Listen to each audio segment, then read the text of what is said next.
nerds are never really alone on Valentine's Day, because at least they can stay in and watch anime. Hi guys, welcome to Between Nerds. My name is Drew Philip Elias. I am here with my co-host, Mr. Aldo Mendez. How are you, buddy? I'm fucking good, bro. Thank you. This is Season 2, Episode 1, Episode 31 overall of Between Nerds podcast. We've been going at this for 6 months, and this is officially the beginning of Season 2. Officially, yeah. We've gone through, a lot of content already.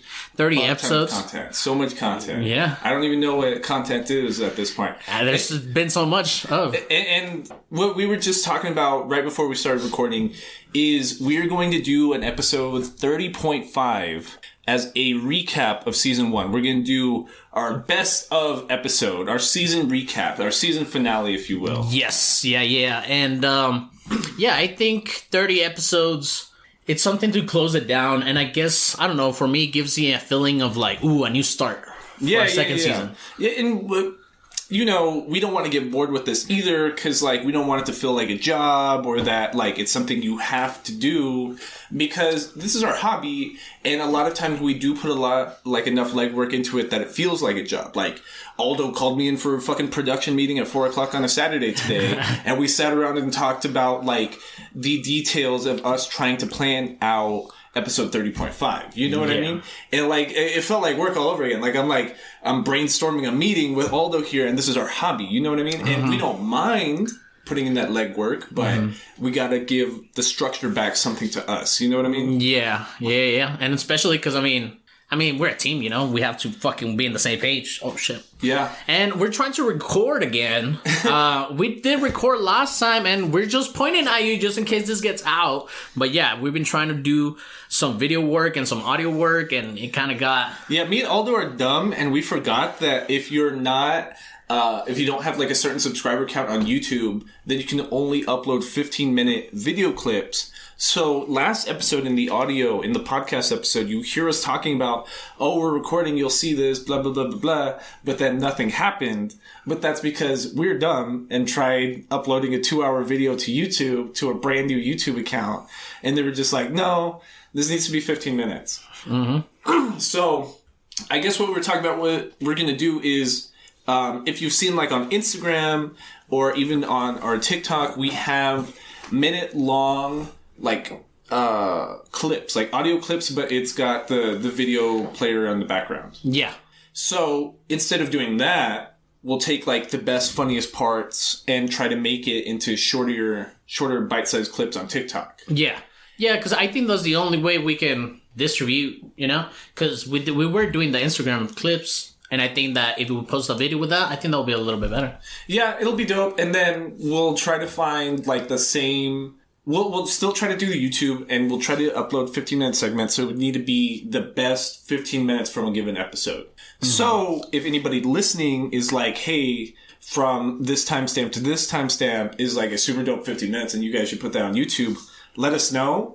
Because your boy's officially an iMovie master as of last week. Yeah, messing with the sound bites, with the lasers, sound effects. There's all these weird sound effects that I can do on my MacBook over iMovie. We didn't figure out how to put a synced video with audio, but we got... No, but we got sounds for sure. But what gets worse is I know... Okay, so we're always saying for our audience to communicate with us. And then what gets me mad is when they don't, even if it's like little things, I know you notice, but you're just not telling us.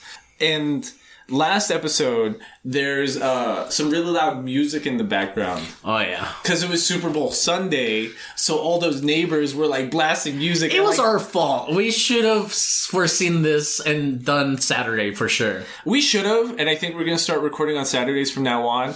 But like... At the same time, I was kind of annoyed at the neighbors. I was like, what the fuck, bro? It was Super Bowl Sunday, bro. It was like 1 o'clock. Like, the Super Bowl started at 4:30. Yeah, and we're Mexican. They started yesterday, bro, with the fucking... But anyways, my point being, somebody listening to the last episode should have told us, like, hey, guys, what the fuck is up with that sound? Mm-hmm. And I'm upset that y'all didn't. Because your friend, Brenda, hit us up on Instagram about our house moving council. House, yep. Yeah, she was...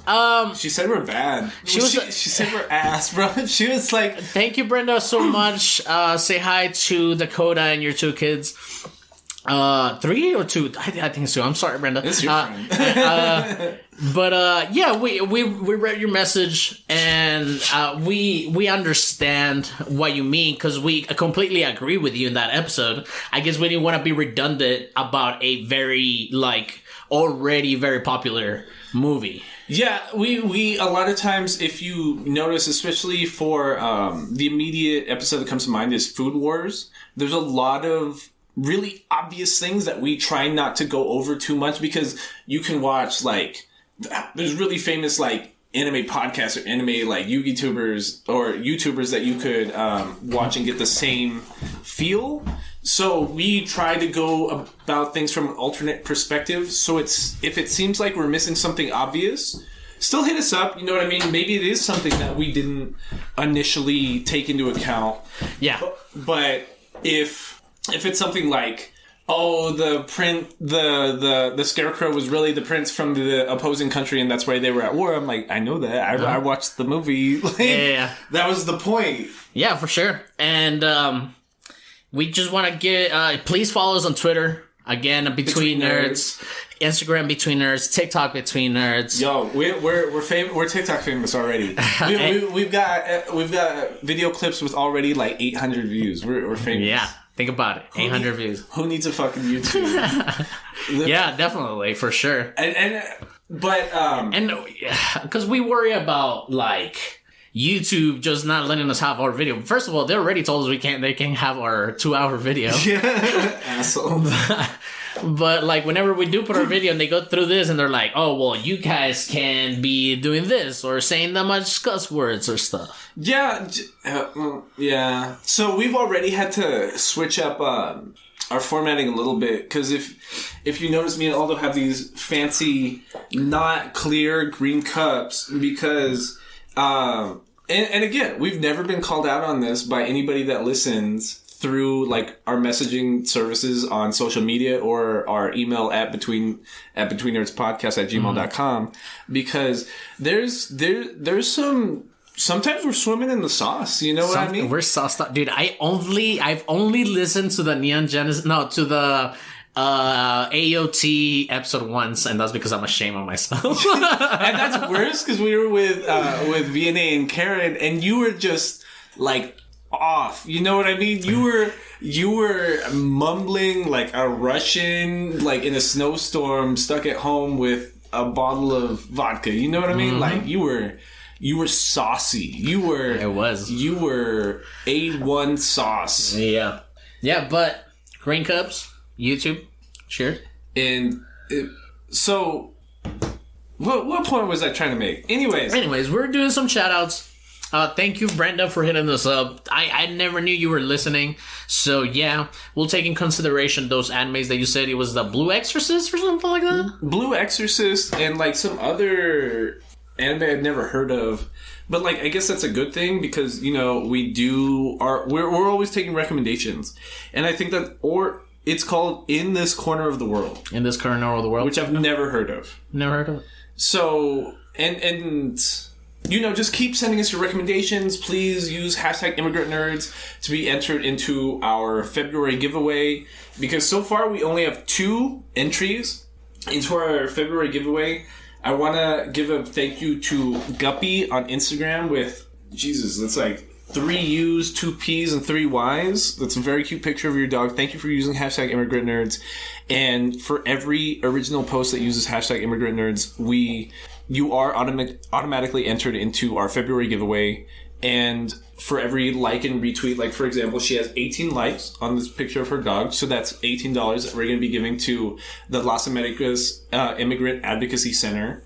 So, good on you. That's exactly what we've been talking about this whole time. And especially right now in El Paso, because this administration is going to start allowing people, while they wait for their immigrant court cases, to spend time in the States. Mm-hmm. Those kinds of people are going to be needing representation to prove that they were in a part of this program and that they've been waiting across their border for their chance. And you know what I mean?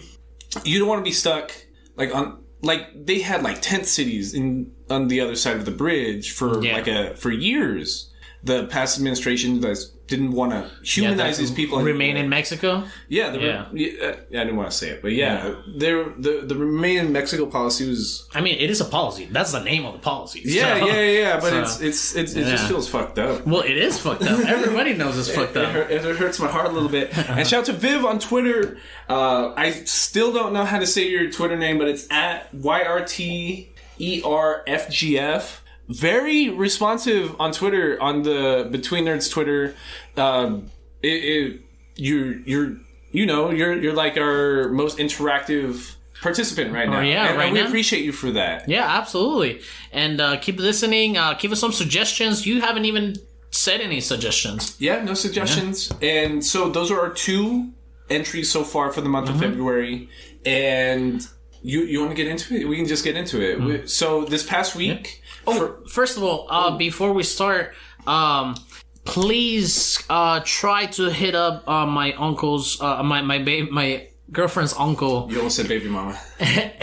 Enrique Sosa, Capi Sosa, for his GoFundMe. He is currently going through chemotherapy due to pancreatitis and stomach cancer or something like that. It's unfortunately very progressed, but we're there hoping for the best. So please visit the GoFundMe. We're going to retweet it again this week.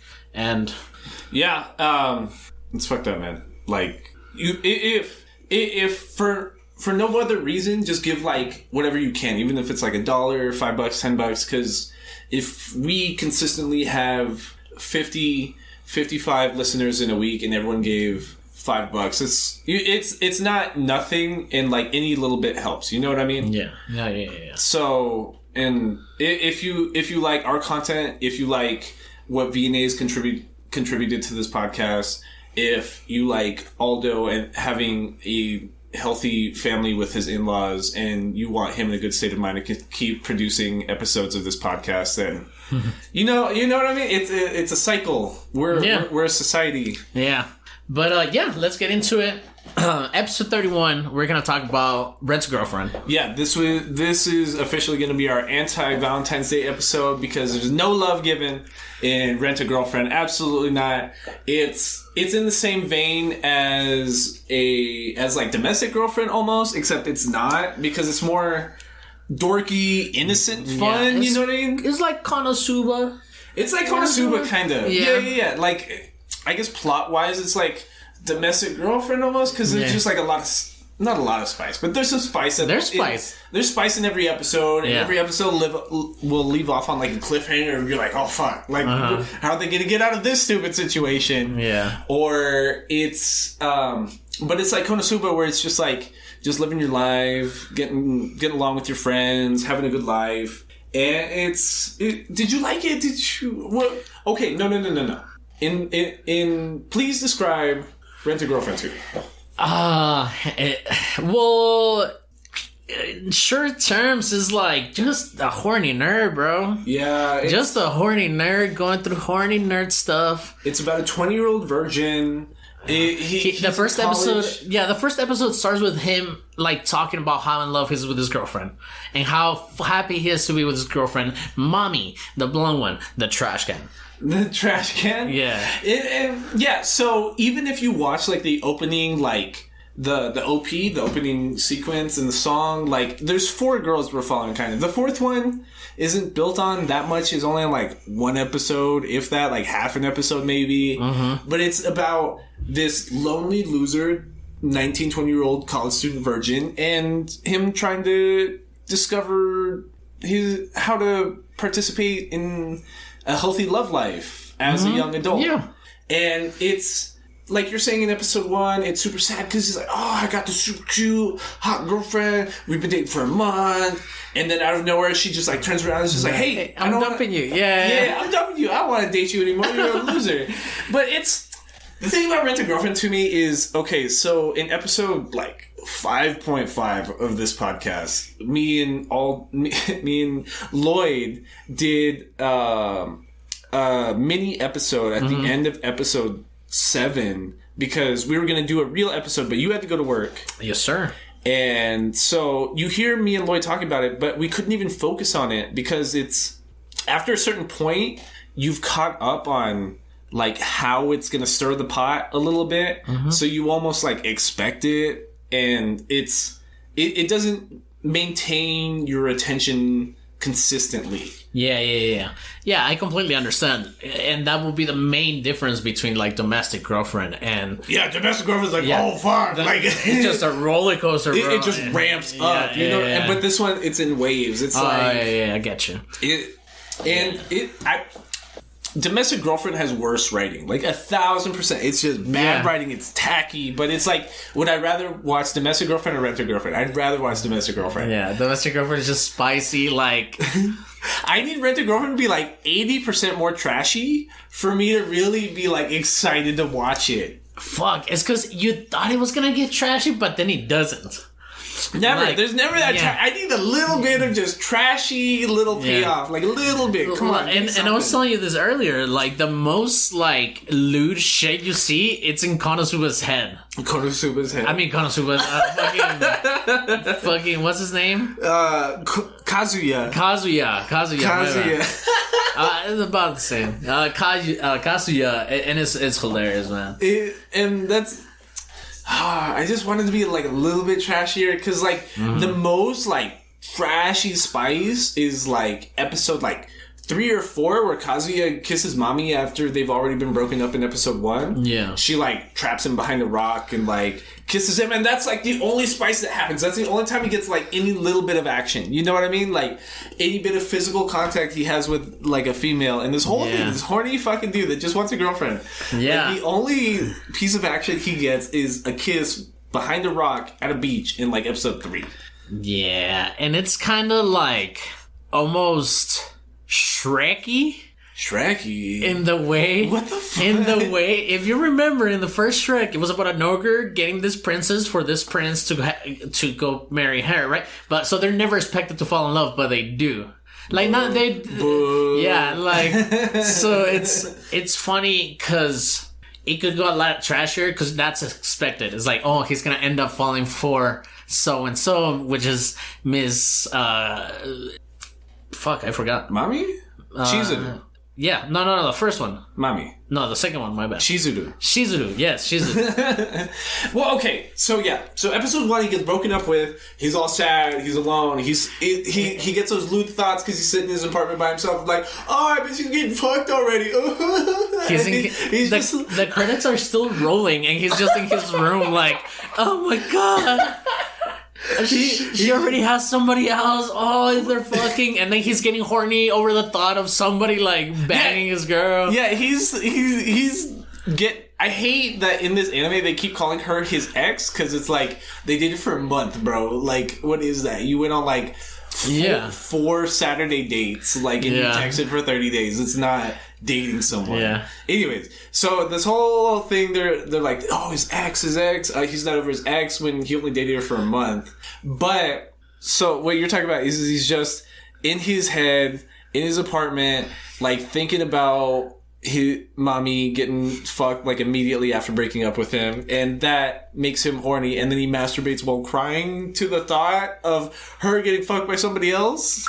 And it's like after while this sequence is going on, he looks at his phone and he's like looking. You can vaguely see the screen, but it's like a profile picture of a girl. It's almost like he's logging into the hub almost for like a second. He's like, oh, with a price tag next to her, and like it just says diamond and this and that, and it's obviously Rent a Girlfriend. Like, this is what I was going to ask you over an open mic that I didn't talk to you about all week. So you lived in Vegas. You worked in Vegas, right? There are escorting services in Vegas, correct? Yeah. What is the difference between like this Japanese Rent a Girlfriend service and escorting? That's the thing. Like in Vegas, prostitution is legal as long as they have an office, like a postal office. Do escorts put out? That's what I'm at. Because like I was talking about it with Karen, and she's like, "No, escorts don't have to put out." Blah blah blah blah blah blah. Well, they just go on dates. It's not on paper, so they do.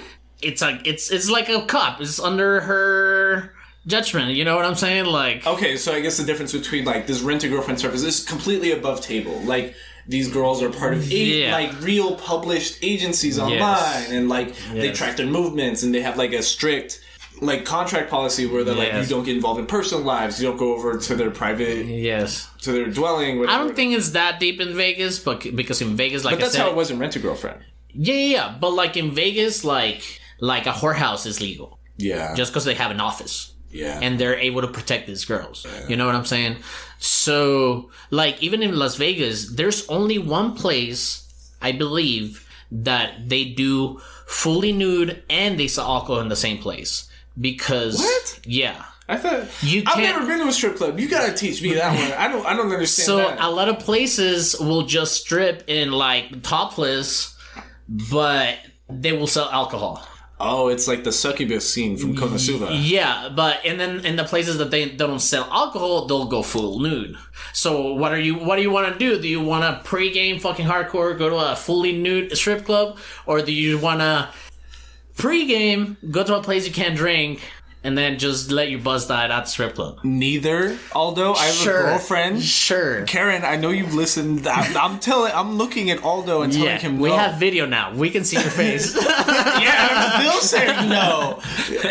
Okay. So escorts can put out. Okay. Because me and Karen were having this argument during the week that she was like, no, they don't put out. I was like, I could have sworn that's what escorting was. Like, if you're a bouncer and there's a big ass line outside the club and somebody comes out to you and he's like, hey bro, I'll give you $200 if you let me in. He's like, alright, give me $200 and I'll let you in. That story went the complete opposite direction. I thought you were going to be like, I'll give you $200 if you find me a girl or something. No. I was like, whoa! No, it's like the same thing. It's like, the boss obviously is not going to let him do that, right? Yeah. So he's like taking the money. He's like, oh yeah, give me $200. I'll let you in. I've done that. I know. I've done that. You've done that. Like, so as a escort, you go, you meet a fucking all sack, and you're like, you know what? He was pretty cool. I'll let him offer me money if he wants to bang me.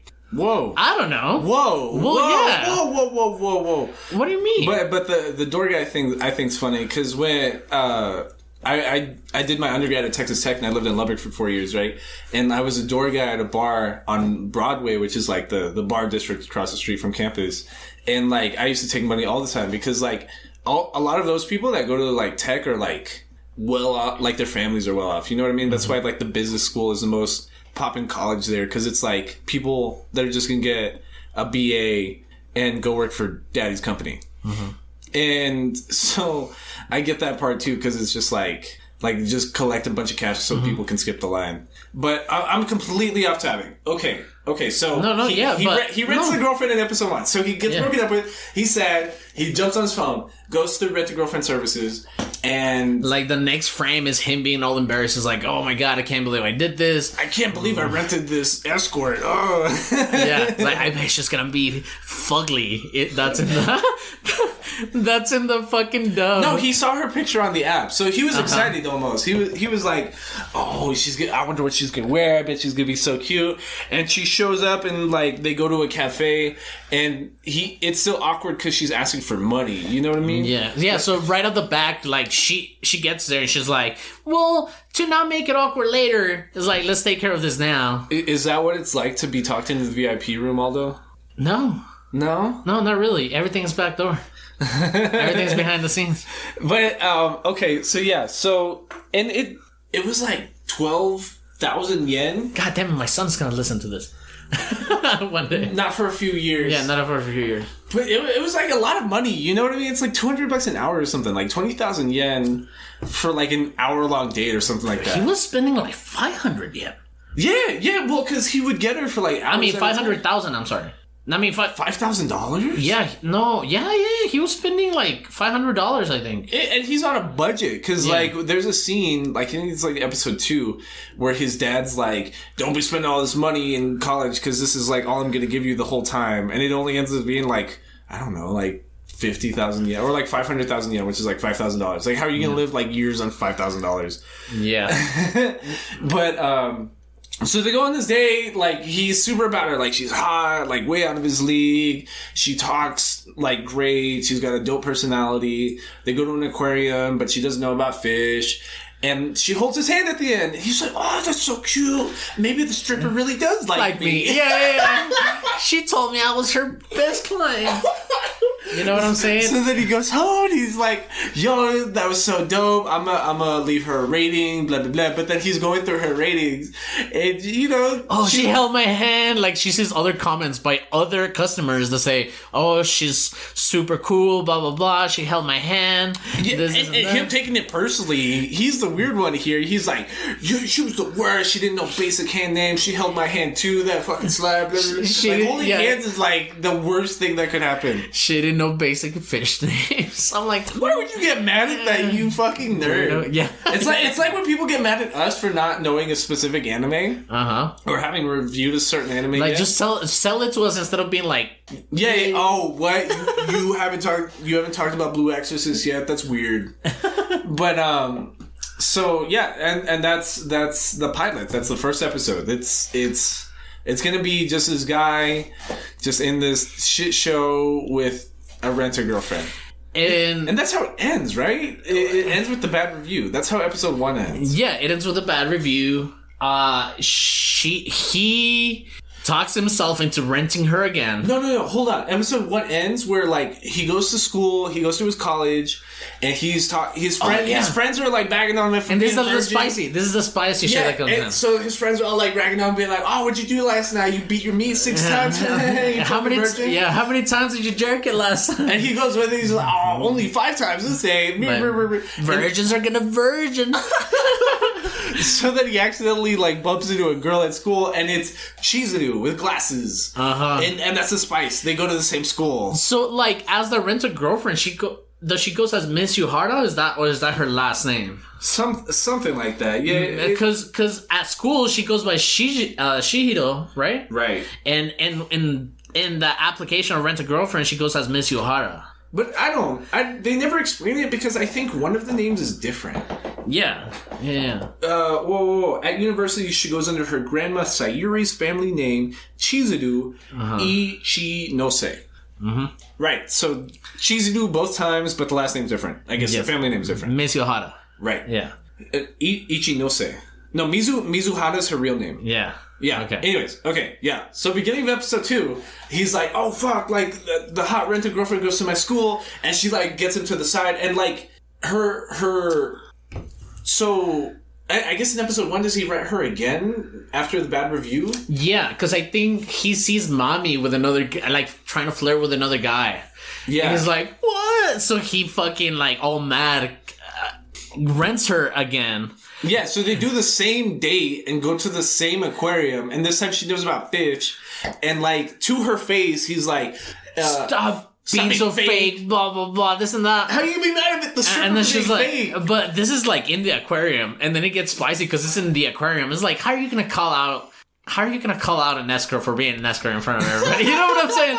Like, why would you do that? You know, like, you know, like, why would you do that? So she's like, "Hey, stop it!" It's like, "Calm down. Let me hold your hand while I try to calm down." So she takes him outside and starts yelling at him. Like, that's when we see like her real personality. She's like, "What the fuck is wrong with you?" Blah blah blah. It's like, first you give me a bad review, and now you're embarrassing me and trying to expose me in front of everybody. So then we see her real personality there, and then at the school where she bumps into him, we get the real Chizuru again, and she like takes him aside and she's like, "Yo, don't fucking tell anybody at the school that I'm an escort. I mean, a rent-a-girlfriend, and like we'll get along great. Don't fucking talk to me. Don't look at me." But even the friends could see from his reaction after they bump into each other. It's like, "Yo, do you know her?" Like, because she tries to look nerdy at school. Like, she's trying wearing her glasses, her hair's down. Well, I don't know. Her hair's different, and she tries to be more conservative and like she's ugly. Like a little more like nerdy. Yeah, she just tries like glasses, a little pullover, and is that what strippers have to do to protect themselves from public?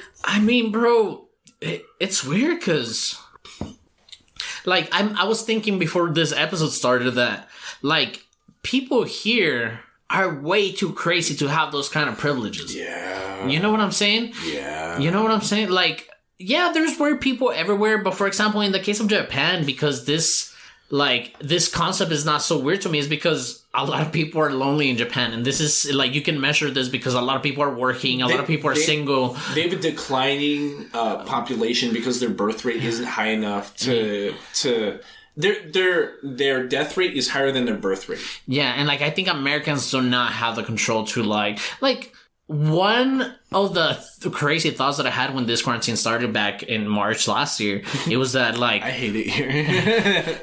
it was that like imagine like all these horny people that are not gonna be able to go to strip clubs, and they're not like, and they're gonna get so weird, and they're gonna like people are gonna get weird.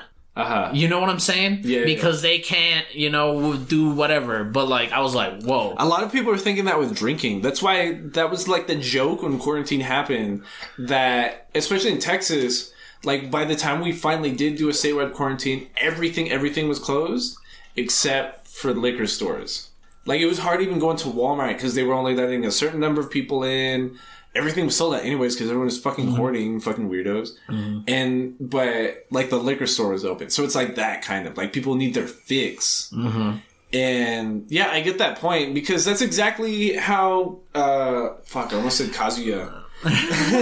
That's exactly how, his name is Kazuya. That's how Kazuya acts like a little bit. Like he's super weirdly obsessive about this girl that was just doing her job like from the get-go. Yeah.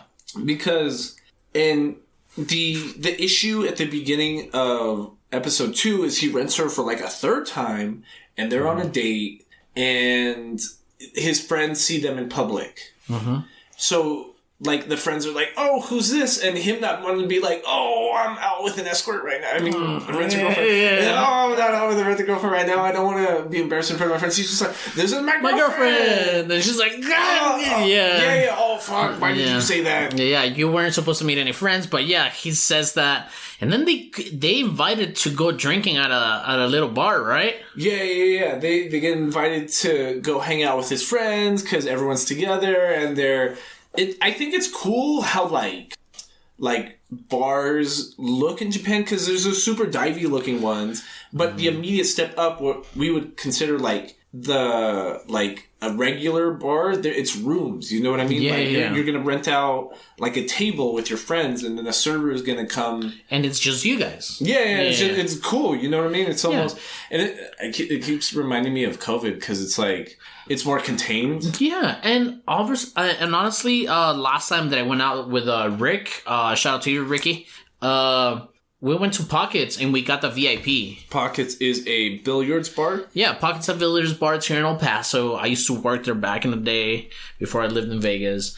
And we rented out the VIP, and it was just me, him, and Emerson, and we were just shooting pool and eating and drinking, and it was just us, and you can see everybody out, like, and it felt nice, even, like, more during in this time. Yeah. Like, before quarantine, I would be like, why would you spend more over there? But now, it's like, oh, I'm down to spend more just to be. Me and Karen went to Café Central, like in downtown. Yeah, happy anniversary. Thank you, bro. Me and Karen are 2 years together. It feels weird. It feels like yesterday we started dating, bro. Like, honestly, like if you were to ask me, it really feels like 2 weeks ago we started dating. But it's weird to say it's 2 years. But so I bring that up because we walk into like this super fancy restaurant in downtown El Paso. You know what I'm saying? And like as soon as we walk in, there's a bunch of fucking Caucasians like around the bar, all maskless, like 20 of them. And like I get there together. Like I get that it's probably like either family or it almost looked like they were sitting. Meeting. No, they were standing around the bar top, all maskless, all like kind of roaming a little bit. And the bar in Café Central is like really close to the entrance. So it made me uncomfortable like immediately walking in. It makes me uncomfortable where whatever place has people and not spreading them out. Yeah. Like, please spread them out. Like, I get it that you have to fill your chairs, but at least keep me like a table or maybe half a table before you sit anybody else like around me. Yeah. You know what I'm saying? But my sister works at Texas Roadhouse, and they're not like before you had to skip like every other table, I think, but like even like certain restaurants are just trying to do full 100% now. Oh, it's just it's gross. It's gross, and I don't even know what... Okay, we were talking about the bar that all the friends meet up at. But what we didn't talk about was at the end of the second date that Kazuya and Chizuru have, Kazuya gets a phone call that his grandma's in the hospital. Yes. And that's important because they go to the hospital, meet up with Gran, and then, like, he almost thinks, like, his grandma's on a deathbed almost, and... She's the matriarch of the family. She calls herself like 2 or 3 times in the anime like the head of the family. Yeah.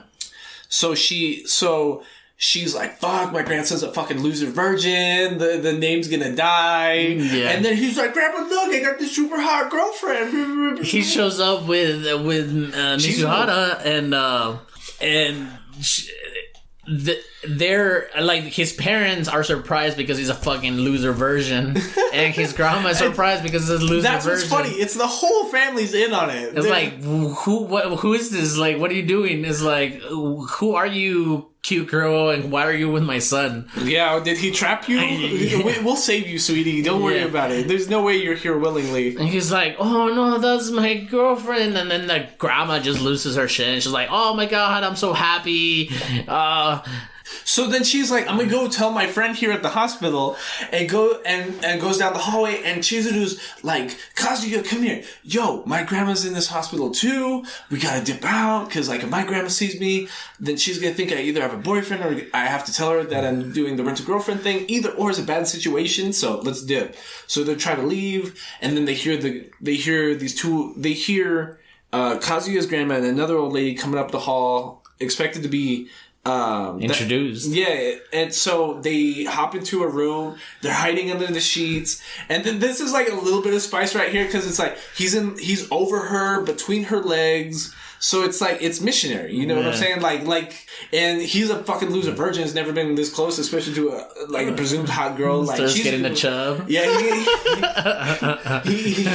he gets a half chub, and he's trying to control himself, and she knows what's going on right away. You know what I mean? She's not stupid, so she's like, "Hey, it's like, you better shut the keep that wiener to yourself."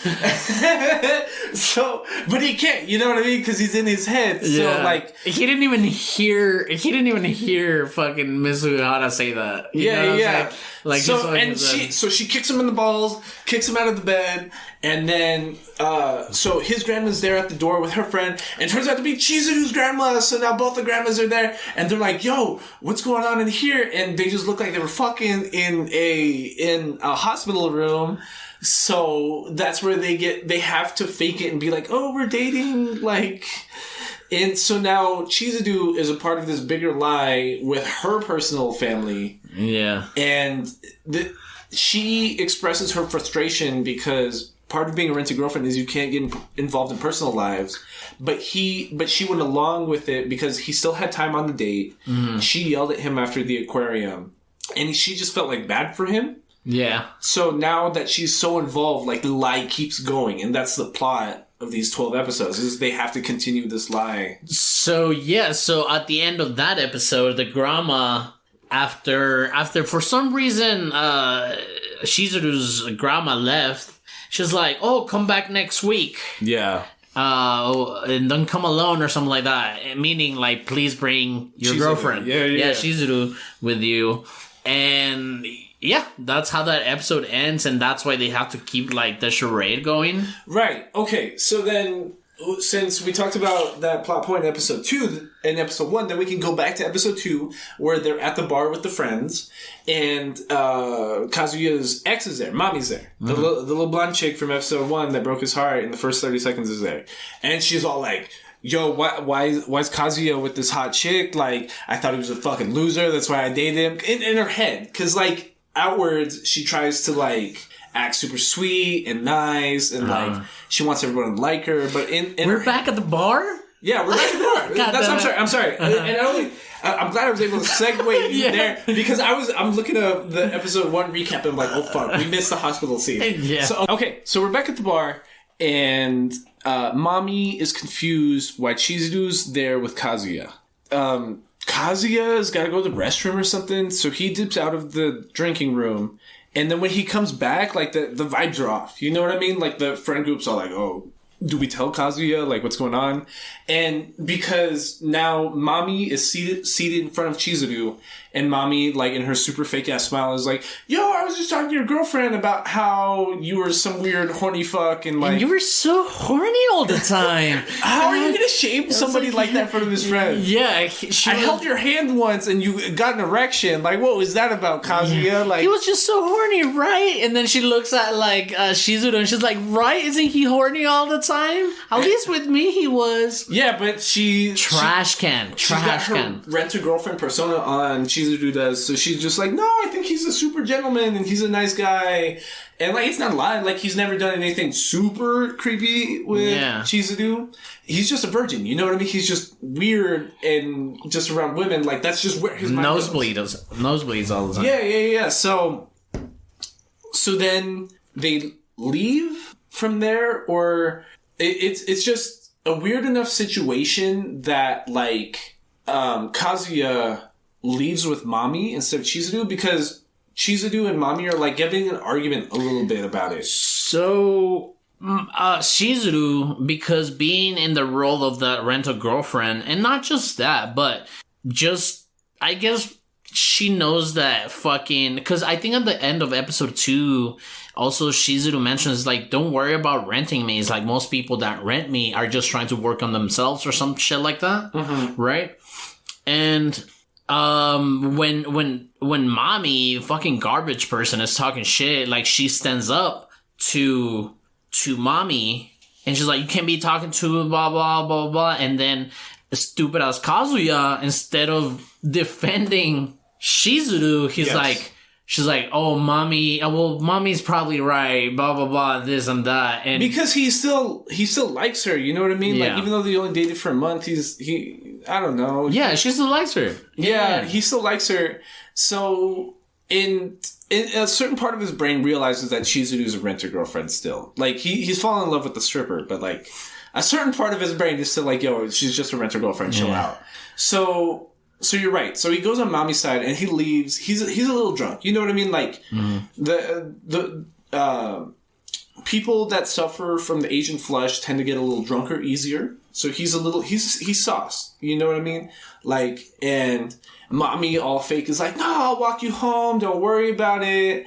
And she's just a tease. She's just a bitch. Like, I don't want to say it, but like a little bit, like a lot of it. So she's all like on her phone, and she's like, yo, you want to come over to my place right now? Just to tease him. Because immediately right after, she's like, oh, just kidding, my brother's there. Maybe we shouldn't do that. Yeah, just to tease. Just to tease him and just to, like, ruin his night. You know what I mean? Like, she knows that he's all into her.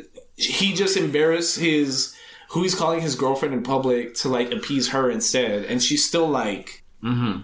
So, like, he's drunk. He's intoxicated. So she tries to get him some juice, get him to sober up a little bit. And he just, like, it's word vomit. Like, just, he's sauced, and he's just like, you know what? I really like you. I think you're so hot. Let's go to my place instead. Yeah, and she's just like, oh, why would I do that, weirdo? Just, yeah. And just embarrassing. Just embarrassing. Fucking trash kind of person. Like, because in the first episode, when you find out that Mami broke up with him, it's like, nobody's leading me to think the Mami's a trash person. It's just a girl that decided to dump this guy that she's been dating. Perfectly reasonable. Perfectly reasonable. Yeah, if you don't like the guy, you don't like the guy. Yeah, but then, like, for her to do, like, this shady shit like that, toxic. Super toxic. So then, like, Kazuya crawls back home, and what we haven't even talked about is Kazuya and Chizuru are neighbors. Mm-hmm. In this, they describe it as a rundown complex in a rundown building.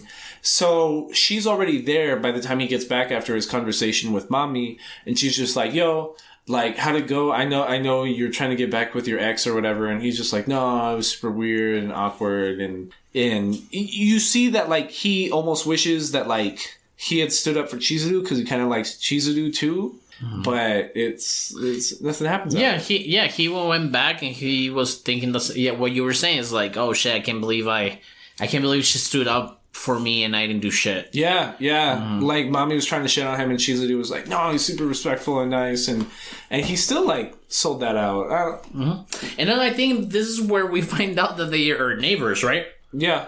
Yeah, like, at the end of that particular episode, I think it's like 5 or 4. at the end of it, we find out that they're like neighbors. Like 2 or 3. Episode 3 is the beach episode.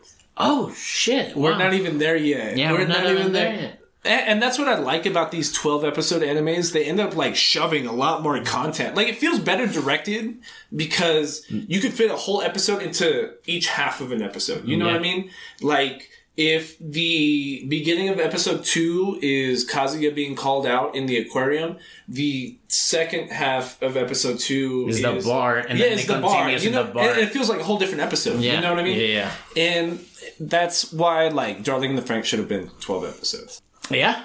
That okay, I was doing some logic math. I was doing some logistics. Yes, like midway through the week, and I was like, what's my spiciest anime hot take?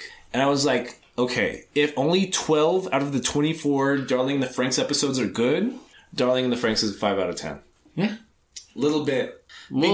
Because like even our episode, we're like, okay, everything after episode 15, 16 doesn't matter. Mm-hmm. Even in those 15, 16 episodes, there's probably 3 you can do away with. Oh, yeah, absolutely. So that means only half of Darling in the Franxx matters. Absolutely, bro. And I don't know what happened in between those 2 studios, but I don't know why the other one decided to pick up. I don't know why the other one didn't decide to end it. Yeah. Darling in the Franxx was 3 studios together. Anyways. I don't know. Okay. So episode 3, we get a beach episode. We haven't had a beach episode in anime in maybe like 3 months. Yep. So we finally get a beach episode. Kazuya is invited to a beach with his boys, but like mommy was invited too, and he's like, "Oh, isn't this super awkward? Why should I be invited?" And this is a moment where Kazuya already thinks like he's not gonna see Shishido again. Yeah. Like. He's like, whatever, I don't know. I'm tired of wasting all this money. It's good for my mental health if I just don't hit up the escort again. And then he's like, I'm gonna have to tell my friends I broke up with her. Mm-hmm. Blah, blah, blah, blah, blah. Anyways, beach episode. So, yeah. So, beach episode, mommy is still on the whole jealous of Chizuru kind of thing after walking Kazuya back to his apartment. Because, like Kazuya's conflicted. He's like, oh, do I really try to go back for my ex, or I'm starting to fall in love with the rent-a-girlfriend? And you see mommy in her bikini, like she's bending over in front of him, being like, oh, I'm gonna bend over right in front of you to get this drink out of this cooler. And Kazuya's just a little horny nerd. He's staring at butt cheeks and like, and doesn't know what to do with himself. And there's like, staring at yeah, he's just staring at butt. Remember, there's that whole fucking scene. Yeah, I remember. Where he's just like, oh, butt cheeks, and like in his head just freaking out. Yeah, and then he turns around like a quick, like knowing he was looking, and he's like, Yeah. So then a friend of a friend of a friend is somehow Chizuru's like college friend. So his group of friends is being introduced to this other group of friends, and he notices in that other group of friends is Chizuru in her like college disguise. It's because Miss Yuhara as a rent-a-girlfriend, and then Chizuru as herself, like her own personal time self. Right, so she's got her glasses, she's dressed like in a bunch of clothing to the beach so that nobody notices her. And right away, like, Kazuya's like, oh fuck, like Chizuru's here? Like, oh no. And that's when like right away, like he's not paying as much attention to mommy, who was trying to like get a reaction out of him, and she's like, "What? What's up? You don't think I'm cute? What's going on with you?" And he gets sent to the convenience store to go get drinks. He goes. Chizuru's there, and he grabs her and puts her into the restroom. No, doesn't she grab him? One of the two. She grabs him. She's like, "What the fuck are you doing here? Are you stalking me?" While he's like, "Whoa! I was just running to the beach." It's like, I didn't know I was gonna see you here. Blah blah blah. This and that. And they're both in the restroom of this convenience store, and they're just like, "Well, what the hell? I don't know what the fuck to do." It's like, you need to leave, or I need to leave, or something like that. And then somebody knocks on the door, which is his friends, I think. It's like, yo. No, it's mommy. Oh, it's mommy. Oh, that's right. It's mommy. Yeah. So then the end of episode 3 is them trapped in the restroom. Beginning of episode 4, it's mommy knocking out the restroom, and Kazuya being like, oh fuck, we're trapped in the restroom together. People are gonna think we're fucking. What's going on? And so he jumps out of the restroom, tries to talk to mommy, and he's like, "Yo, mommy, what's up? Like, I was just taking a piss." And she's like, "It sounds like there were two voices in there. Who's in there with you, Kazuya?" I was talking on the phone or some bullshit. Blah, blah. Yeah. So then out Chizuru comes, like, in her rent-a-girlfriend. She takes her glasses off, leaves her bikini clothes. on. Yeah, like, bikini on. And she's all hot, and she's all like, "Yo, I came to meet up with Kazuya, and I was just changing or something." Yeah. So then all the friends are there, and they're all like, "Oh, Chizuru's here, and like Kazuya's hot-ass girlfriend's here," and they're all excited in the convenience store. Everybody's just like looting for fucking this girl. And he's like, "Oh, cool." There's a weird piece of dialogue there. It's like Kazuya's best friend talking about her feet. Yeah. Like he's talking about Chizuru's feet, and he's all like, "Oh, Kazuya, how can you have your girl out here with these pretty ass feet, like, without having sandals on?" So he gets guilted into buying her sandals. and like, I only bring that up because it's brought up later for some reason. It's like a gift he buys for her. Shinka did a whole movie around fucking feet. So yeah. So what do you want to? Makoto Shinkei's got that feet thing. It's just, I don't know. The Japanese people like feet, but it's subtle. It's a little subtle. It's a little subtle. Yeah. In this part. It was forgettable, but it's not like it's not like they are dedicating any lewd animation to her feet. It's just like Kibe, yeah. Kibe. The baldy. Yeah. So Kibe's like, "Yo, protect your feet." Yeah, you need some socks, girl. Yeah, so the rest of this episode is just Chizuru having to pretend to be Kazuya's girlfriend again, even though she didn't plan for this, and technically she's off the clock, but she's going to charge him later. And it's just awkward because in Kazuya's head, he's like, "Oh, I need to tell my friends we're going to break up. It's so weird that we're having to do this right now. I can't afford this." And this whole time, Mommy is still like, she doesn't even like Kazuya. She just wants like a reaction. She just likes having like control over him. You know Didn't like at some point Mommy texted one of her friends and was like, Don't worry, I'll make him break up or some shit like that. Yeah. Just to be manipulative. Just to be a bitch, bro. Like, leave the poor nerd alone. Yeah. Like at the beginning, like, and that's what I'm saying. Like, the reason I hate Mommy so much is because at the beginning of the episode, it's like, okay, like, break up with him. That's good that you did that. Yeah. You know?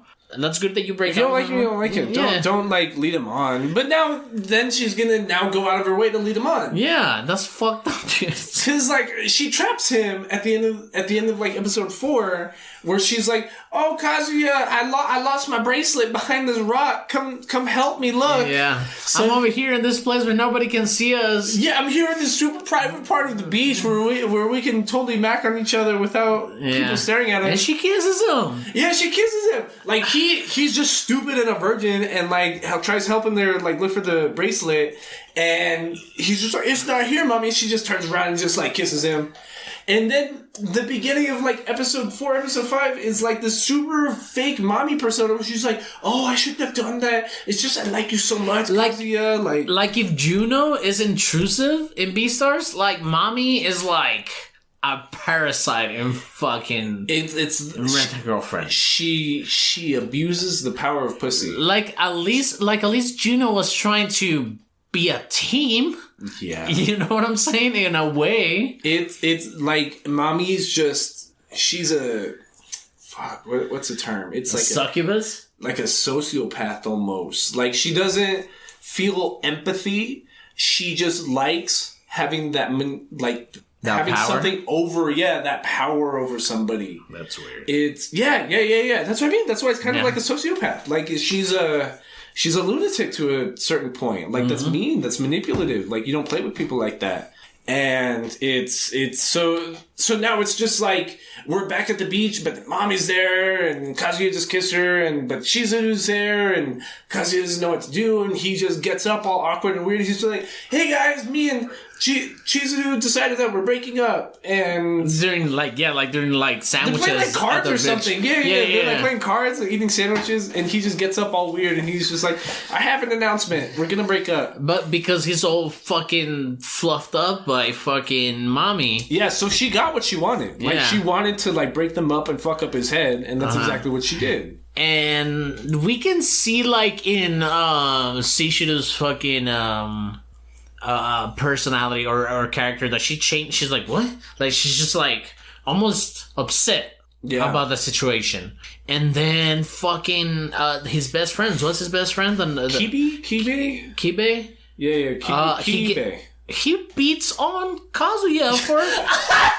He's like, what the fuck? He starts beating that shit out of him. I forgot. I totally forgot. He just gets up and just sticks Kazuya. Yeah. He's like, pussy? Like, don't embarrass this girl in front of everybody. He's like, that could have been a personal moment. His best friend. Like, there's there's like a sort of,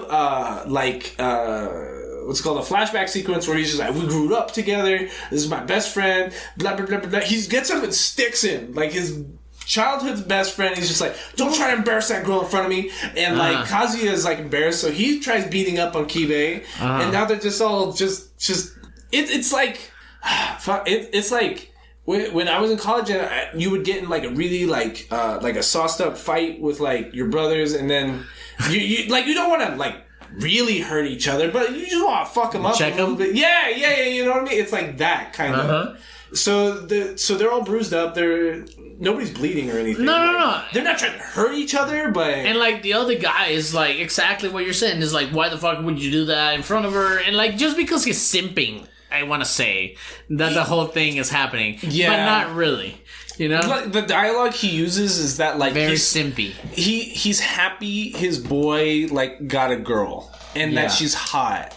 So he's like, yo, dumbass, like, don't fuck this up for yourself. Yeah, pretty much. So after they fight and get in that scuffle, then Chizu's like, yo, I'm a dip, peace. Like, you said we're breaking up. It was kind of ugly, but I guess you did what you had to do. But then Kibe, like, gets Chizuru to the side and he's like, yo, I really appreciate you for dating my boy, even if it's out of pity because he's an ugly fucking virgin loser. But please don't break up with him. I know he's a dumbass. So he gives them ferry tickets so that they can make up their relationship, because he doesn't know it's a fake rent-a-girlfriend relationship. So they can talk about it. Right. Yeah. And this whole time, Kazuya's listening, and he starts crying. He's just like, oh, Kibe loves me. He wants me to get laid. My boy loves me so much. Yeah. So they go on the ferry ride. And that's the beginning of the next episode, right? So then, like, Chizuru starts feeling sick, like, on the ferry. Like, she's got, like... And then the fucking... I just like the fucking moments that this who has, like, just... like having thoughts about mommy, like, here and there, or like Miss Yohara here and there. He's like, oh shit, she just gets all horny. Like in a regular situation throughout these episodes, at least, like, whenever we see Kazuya just being in his own space, he's just thinking about mommy or thinking about... He's just thinking about shit to get himself up. I don't know why he's doing it. He's just torturing himself. And then I just like the outro and the intro, dude. The intro. We haven't even talked about the outro. The outro's hilarious because it's the four girls. Energy drink. Yeah, it's the four girls he's simping over in, like, hot, like, cheerleading uniforms, and it's like they're cheering him on, but he's shaking, like an energy drink, like a soda can. But it's super suggestive, like he's jerking it, like, almost. He's just like, and like his eyes are closed. Like the intro song, it's awesome. And we know this about anime, that they'll sneak in a little, like, sneak peek in the intro of what's happening, because in the first intros you see Mami and Miss Yuhara, but then you start seeing Miss Yuhara, and then we get introduced to Ruka. Yeah, you know, Ruka best girl. Yeah, Ruka best girl. No, I like the fourth one too. I think Ruka's cool just because she was really about him. I like Sumi too. Sumi's cool. Sumi's cool. I don't know who best girl is. It's not Chizuhara. It's not Chizuhara. It's not. I think Ruka's is up there. But anyways, it's suggestive. Like the outro music's him beating his meat, and it's the joke about the money loss being in the intro and all that shit. All of it. Tell us who's your best girl. Video. Tell us who's your best girl and Rent a Girlfriend. Got mommy, obviously not. Trash can. Email us at betweenuspodcast@gmail.com. If mommy's your best girl, do you got problems, please go do therapy. Anybody or something. Says Chizuru's best girl also has something wrong with their head. Probably. They fall in love with the stripper. Yeah. Keep the T-Pain. Anyways, so they're on the ferry. Chizuru's sick. She falls off the boat. She has a fever. She falls off the boat. And, like, the ending of, like, episode, like... episode 4... is like Kazuya jumps off the boat to save her. Like, he just leaves his phone and just jumps, and the beginning of episode, like, 5 is them on an island, and she's like, what? That my client jumped over the boat to save me when I was clearly gonna drown? Why would he do that? I'm just an escort. Yeah. But, like, if you saw somebody who was gonna die and they were literally there with you, I don't care who it was, I'd probably save them. Yeah, you know what I mean? It's like, oh, well, too bad for him. Yeah, and that's like my first discrepancy about like that piece of logic there, because like she comes conscious on like a beach, and he's off of where the ferry was. He's passed out, and she's like, "Why would my client save me?" Blah, blah, blah, blah, blah. And it's just like, you were gonna die. Like, you're still. That's a person save you, not your client. What the fuck? So she does like some half-ass CPR, and like she doesn't kiss him, but she performs CPR. Yeah, first she does the 30 compressions, and like she tries like putting air into his lungs, and like he comes conscious, and like he's a fucking virgin, so when he comes back, his first thought is like, oh, Chizuhara kissed me, and it's just they have a moment. They have a little bit. They have a little. I think it's a moment for him, but it's not for Chizuhara. But also for Mitsuhara, because Mitsuhara right now she's very confused about what she's feeling. Yeah. You know what I'm saying? So then they get rescued by like the Coast Guard. I don't fucking know. Yeah. And so we're on episode 5, Hot Springs and Girlfriend. So then they're okay, but then now we see another grandma episode, I think. Yes. So then Kazuya gets hit up by his grandma and is like, yo, it's my birthday, or something. No, I'm getting out of the hospital. Let's go to a hot spring, like it's a spot. It's a resort. A resort. Thank you. It's a resort.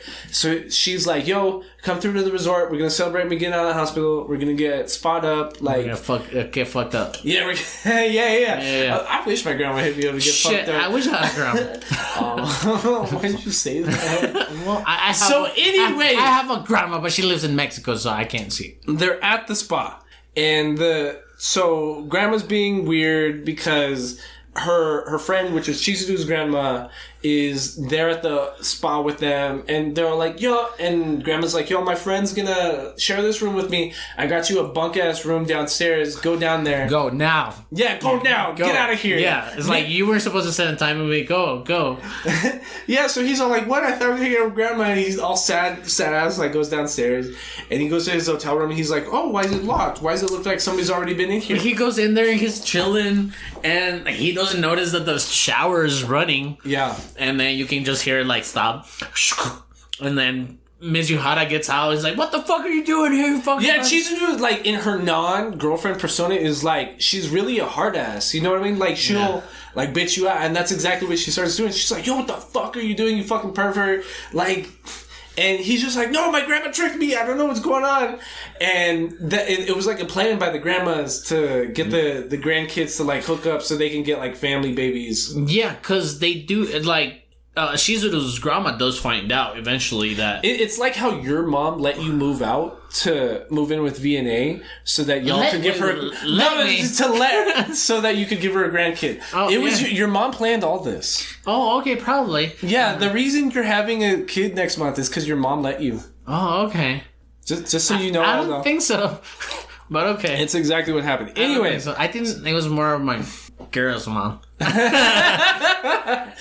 She's the real mastermind here. Yeah. So anyways, or the grandma even, I think. So in the spa, like, so they go do their own thing in the different sections of the spa because men and women are separated, whatever. So Chizuru goes, she's like, whatever, I'm gonna make the most of it, I'm gonna relax, and shit's paid for anyways, I'll make Kazuya pay for it later. But they have a whole ass conversation about telling the grandmas. Yeah. Because the agency cannot know that they're spending this time together. Yeah, she can't get involved, like, personally. Yeah, so they have this whole thing about, like, we gotta go over there, we gotta go upstairs, we gotta tell them. It's like, no, this is, like, a very important time for them, and this is and that. So they come to an agreement that they're not gonna say anything, but they are gonna break up. Yeah, they're like, we'll live through the weekend because shit's paid for. Yeah. The grandma's paid for it, whatever. But, like, we won't, like... hang out or intrude on each other. We're just gonna enjoy the spa. That's it. So Chizuru goes and does her little her spa session, but that's when Kazuya's grandma's there, and she's like, "Oh, Chizuru!" The grandma's like super horny for Chizuru, and it's super funny because like. I didn't even bring it up, but the episode that, like, the grandma's introduced, and she goes to bring her friend to introduce the girlfriend, she's like, yo, you need to see this chick. I've never seen a girl so hot. And that's exactly how the grandma acts in every episode interacting with Chizuru. She's just like, together one time. That's what I'm saying. This scene in the spa is they're gonna bathe together because the grandma's like, yo, you got such a hot fucking body. Like, let me sponge you. Tits. Yeah, she's all holding up. Starts washing her tits and, like... I mean, Chizuru's just like, whoa. Nerds, we know it's almost Valentine's. We know you guys are horny. We know you guys are watching anime, but you guys aren't lonely. Do we have to know that they're horny? Yeah, well, we don't have to know, but we know. Okay. But we know. Okay. And you know what? Like, this episode, we chose this episode for you guys. You know? We show this with this anime for you guys. This is a good bit of fan service right Yeah, here. right here. So the grandma's just all horny for Chizuru. It's just like, oh, let me sponge up your back and fill up your tits and like, I'll wash you down. Don't worry about it. They were like... Yeah. and this seems to be this seems to be like a pattern here, because in a lot of animes, specifically in Konosuba, like one what is the little girl called?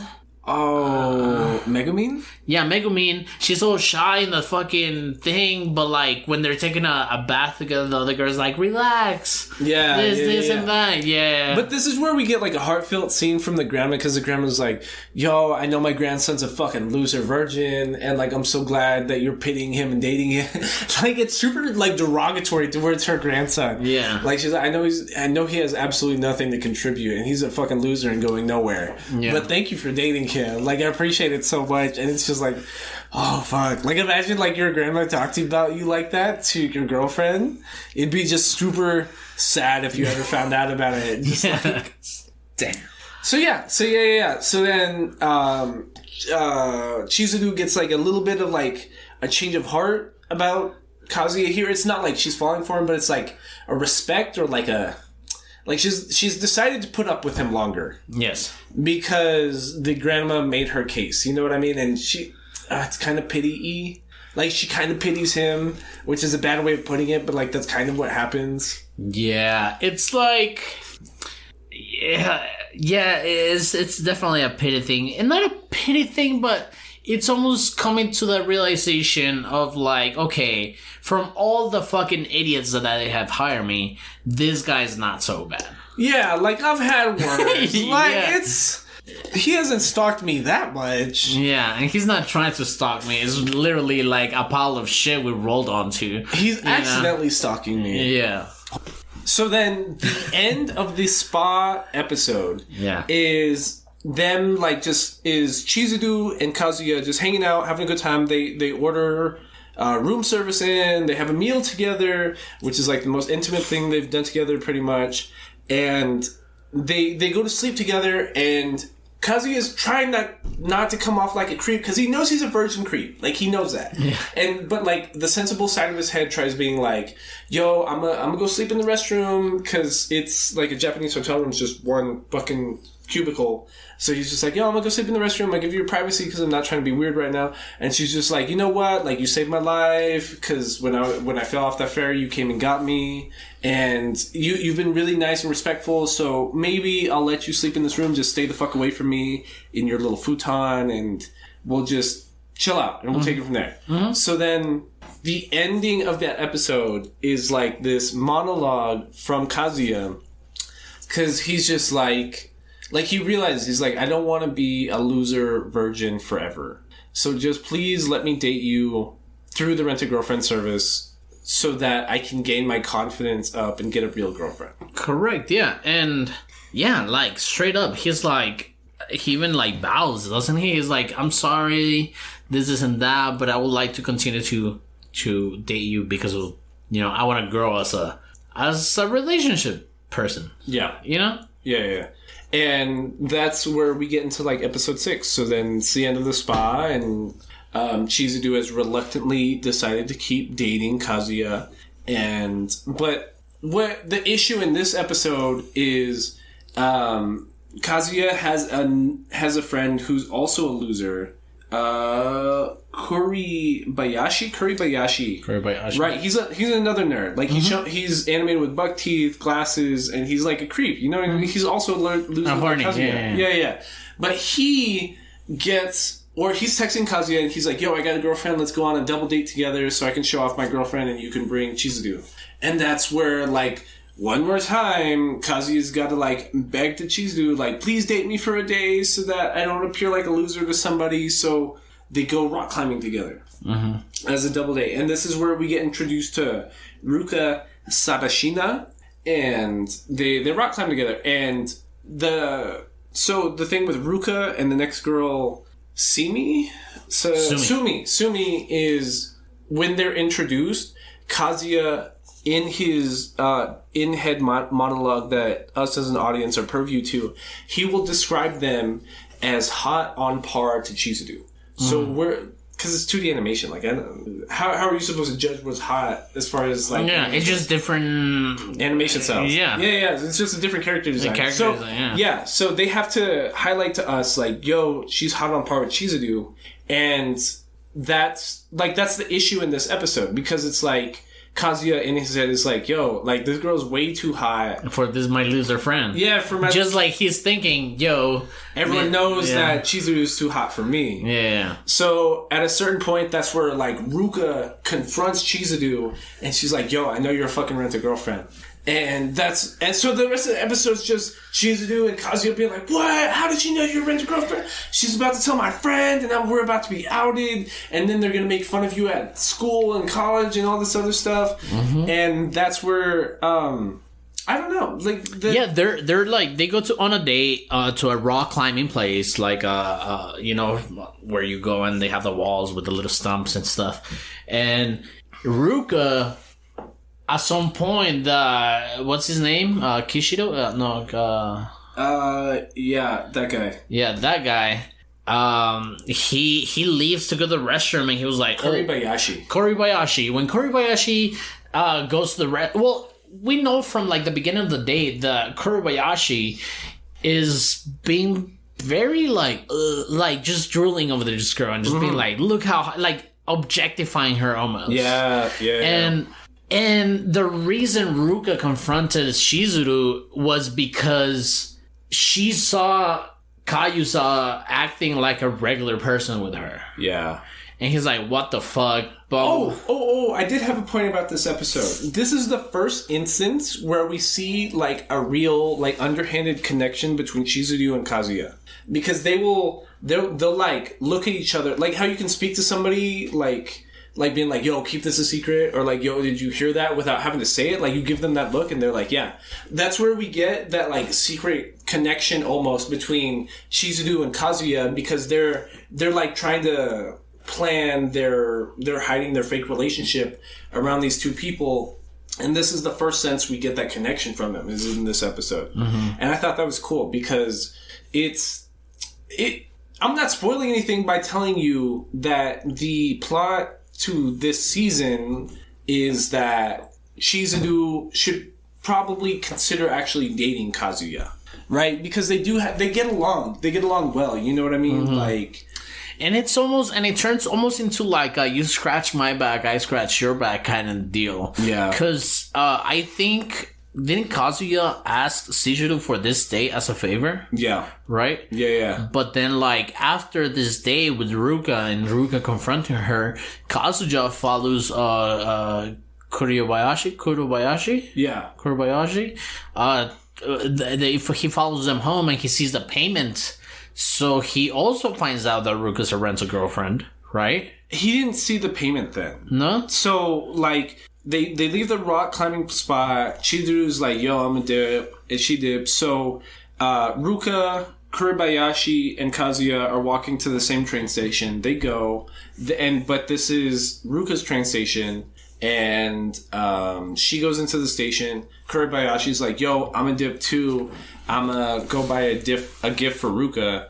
And Kazuya... like, he wants to tell Ruka, like, yo, don't snitch on us. Like, don't tell people that this is a rent-a-girlfriend thing. So he goes down to the station. Ruka's there waiting for him. And that's that episode transition there. The end of episode 6 is him going to confront her. The start of episode 7, provisional girlfriend and girlfriend, is that scene with Ruka. And so she's just like, yo, I know she's a rent-a-girlfriend. I'm not going to tell nobody. I'm not a snitch. But, like, she's way too involved talking about your grandmother and stuff. And I think that's wrong as a rent-a-girlfriend. So I guess the funny part there is, like, he trips and accidentally grabs her tit. Uh-huh. So that's, and he just assaulted her accidentally, anime accidentally, you know what I mean? So he's following her home, and he's trying to, like, secure that, like, yo, you're not gonna snitch on us, right? You're not gonna tell Kuribayashi, we're not gonna be in trouble for this. And she's like, whatever. Yeah. She almost falls down a set of stairs. And he grabs her, and, like, he grabs her tit. No. He grabbed her tit at the first station. They get on the train together. At the next station, she's trying to walk home. She falls down a set of stairs. He grabs her, holds her, and, like, protects her from actually getting hurt on the set of stairs. So he's all fucked up. And she, like, falls for him a little bit. Her heartbeat. Her heartbeat gets... And this is very psychopathy, and this is my only argument against making Ruka the best girl, because that's a little psychopathy. You think so? I don't know. I like a lot of things make my heart rate bad and good. Yeah, I think you're right, because I think falling down like 3 flights of stairs would also make my adrenaline go up. You know what I'm saying? Yeah. So then the scene there is like the very next scene is Ruka goes to college to confront Kazuya, and Kazuya is there and it's just like, yo, why are you here? Kuribayashi's gonna see me and he's gonna get jealous. And they hide in a classroom together, and she uses an app to check her heartbeat because she's hiding under, like, a teaching pedestal with Kazuya. And that's where, like, she figures out that her heart rate really is higher because of Kazuya. So then she apologizes to Kuribayashi and is like, yo, I can't date you no more. I'm a rent-a-girlfriend too. Like, get the fuck out of here. And he cries, leaves. And that's where she explains to Kazuya and is like, yo, like, I go on all these rent dates. These guys are all fucking lame. None of them can make my heartbeat go up. You're the only one that's been able to do that. So I think you're the love of my life. Yeah. And it gets fucking weird because I think... You think?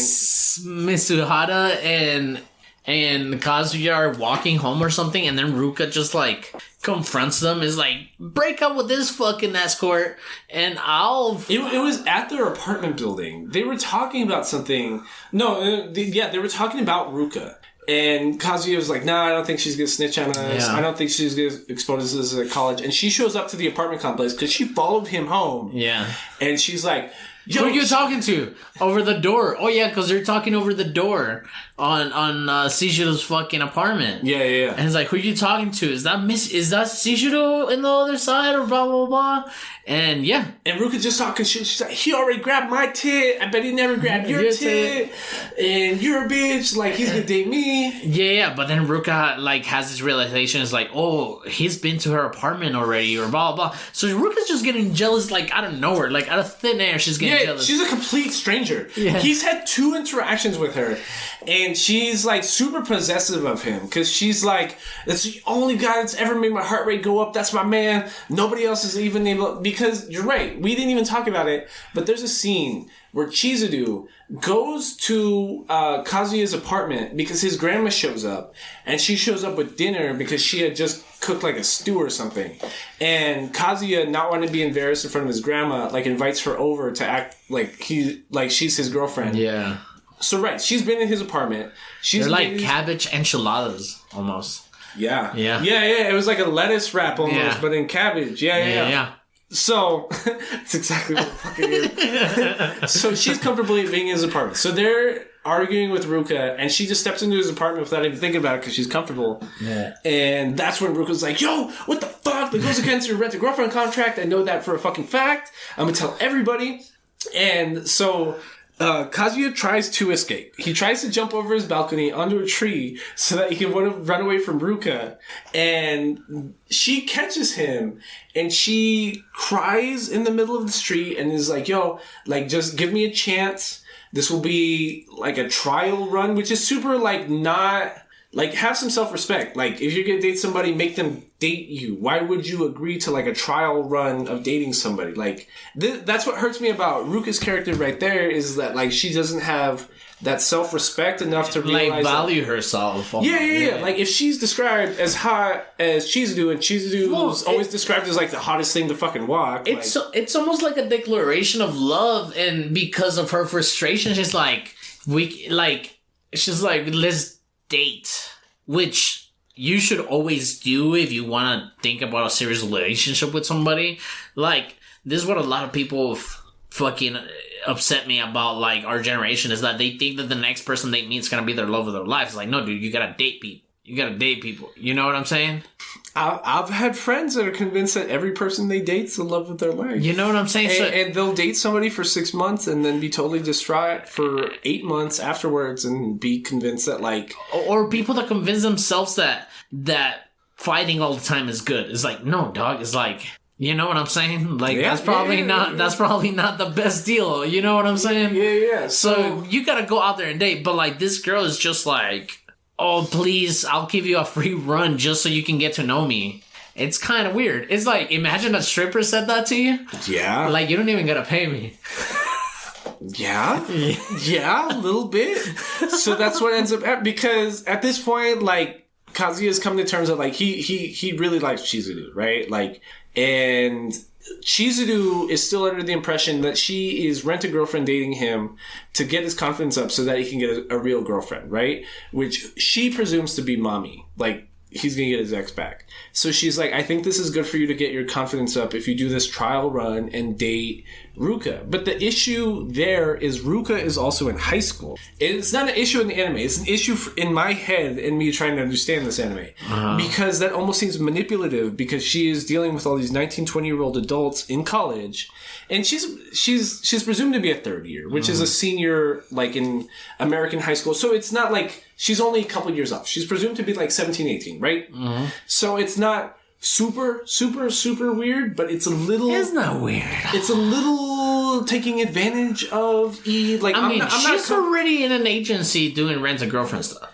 Yes, and through the rent-a-girlfriend service, she presumes herself to be grown, because she's going on dates with these grown men, and she's able to handle herself, and she thinks she's acting like an adult. But it's... So, at this point, it feels like Kazuya is leading on Ruka, because she has a juvenile concept of what it means to date somebody.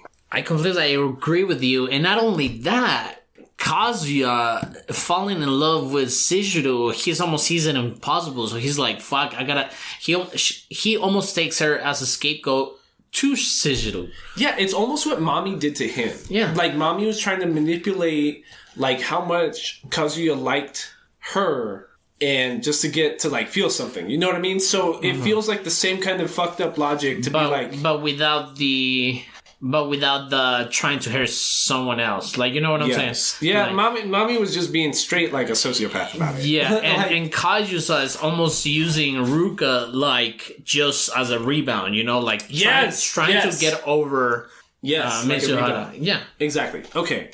Yeah. I completely agree. I hadn't put it into terms like that, like a rebound or something like that. So then that's where... By the way, a rebound... I'm just...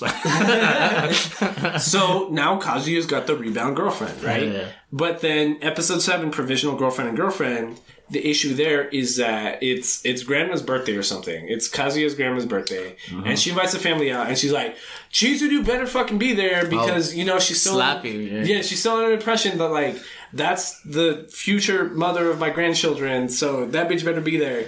And that's... And then we get in this weird scene because Kazuya's dating Ruka right now. Like, that's his girlfriend. But he's been blowing her off because he doesn't really like her, and she's not needy, but she's just trying to act like a girlfriend. You know what I mean? Like, she texts him, and Kazuya's like, why is she texting me? Because it's your girlfriend, asshole. Like...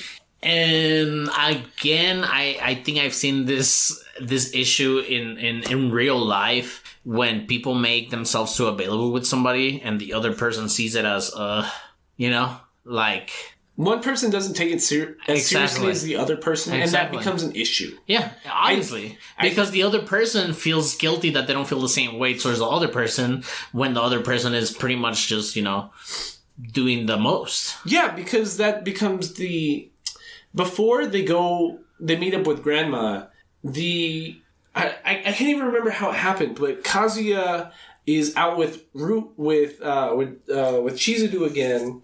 And they're caught together almost by Ruka. Mm-hmm. And Ruka sees them and like takes Kazuya to like a hotel room and like Kazuya's a little pervert and he's like, yo, this chick that's younger than me is about to fucking rape me and like put me up in this hotel room and like this is how we're gonna get laid, whatever. She takes off her socks, which again, like the feet Japanese thing, I don't know. But it's highlighted. I'm only bringing it up because it's highlighted in this episode. But Ruka sits Kazuya down and she's like, yo, you told me you were going to try to take this relationship seriously. I catch you out here fucking around with Chizuru. That shit's not cool. Like, I know she's a rent-a-girlfriend. Y'all haven't done nothing.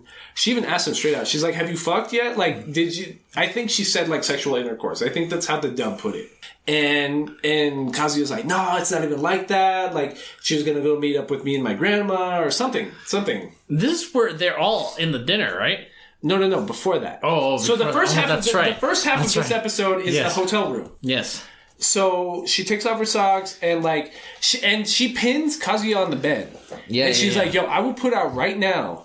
And if you like are serious about me, like, and again, like it's mean that Ruka, as the younger person in the situation, does not have the self-respect to like value herself. It feels a little like he's taking advantage. Like a little bit. Like I know they're not much older and the age difference isn't really bad, but...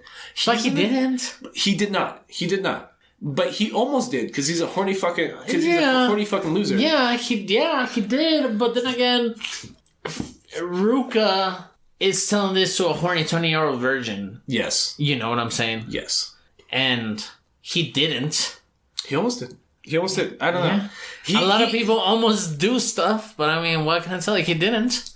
And that... If intention was a crime, he'd be guilty. And that would have been the defining line between domestic girlfriend and rent-a-girlfriend. Yeah. Like, if Kaguya would have taken advantage of Ruka being so vulnerable and so demeaning to her family. Yeah, if this was domestic, they would have fucking gone to it. Yeah. You know what I'm saying? Yeah. So this is those kind of examples where it draws the line between rent-a-girlfriend and domestic girlfriend. But at that instant, I almost wish it was... Because, like, that's what I'm saying. I need rent-a-girlfriend but you're like, he didn't. I need Rent-A-Girlfriend to be like 80% more trash than it is. And it's not. It takes itself too seriously, and it's kind of a little bit upsetting. Like, I need a little bit of trash. Give me spicy. Yes! Come on! Spicy. We're at like a 3 on the spice level. I need that 10. Bro. If you're gonna make it spicy, make it all the way spicy. And I think this should be another genre of anime. Just make shit spicy. Hentai, but not hentai. Just like... No, and it's not even hentai because it's not like High School DxD or anything like that. I've never seen High School DxD. I haven't either. I just seen, I've seen scenes because of Lloyd. Yeah. So I've seen scenes of High School DxD because of Lloyd. So, you know what I'm saying? So... It doesn't have to be like that, but like domestic girlfriend has to be like the equivalent to a very spicy like Mexican novela. Yeah, you know what I'm saying? Like Rent-A-Girlfriend's a sort of spicy Mexican novela. you know what I'm saying? So I think that if the industry notices this level of spiciness, they can bring a lot of good material. But see, that's the issue. Like Rent-A-Girlfriend has basically already been guaranteed like 2 more seasons. Because the last episode... Well, Domestic is getting 2, right? I didn't know Domestic was getting sequels. No? Oh, shit. I know Rent-A-Girlfriend for a fact is getting sequels. Because the day the last episode came out, they got... Oh, a contract. They got a contract for, I think, 2 more. Yeah. I know for sure, season 2's in production. I'm not sure about season 3. You don't think Domestic has... I thought I heard... Maybe I'm confusing them, but yeah...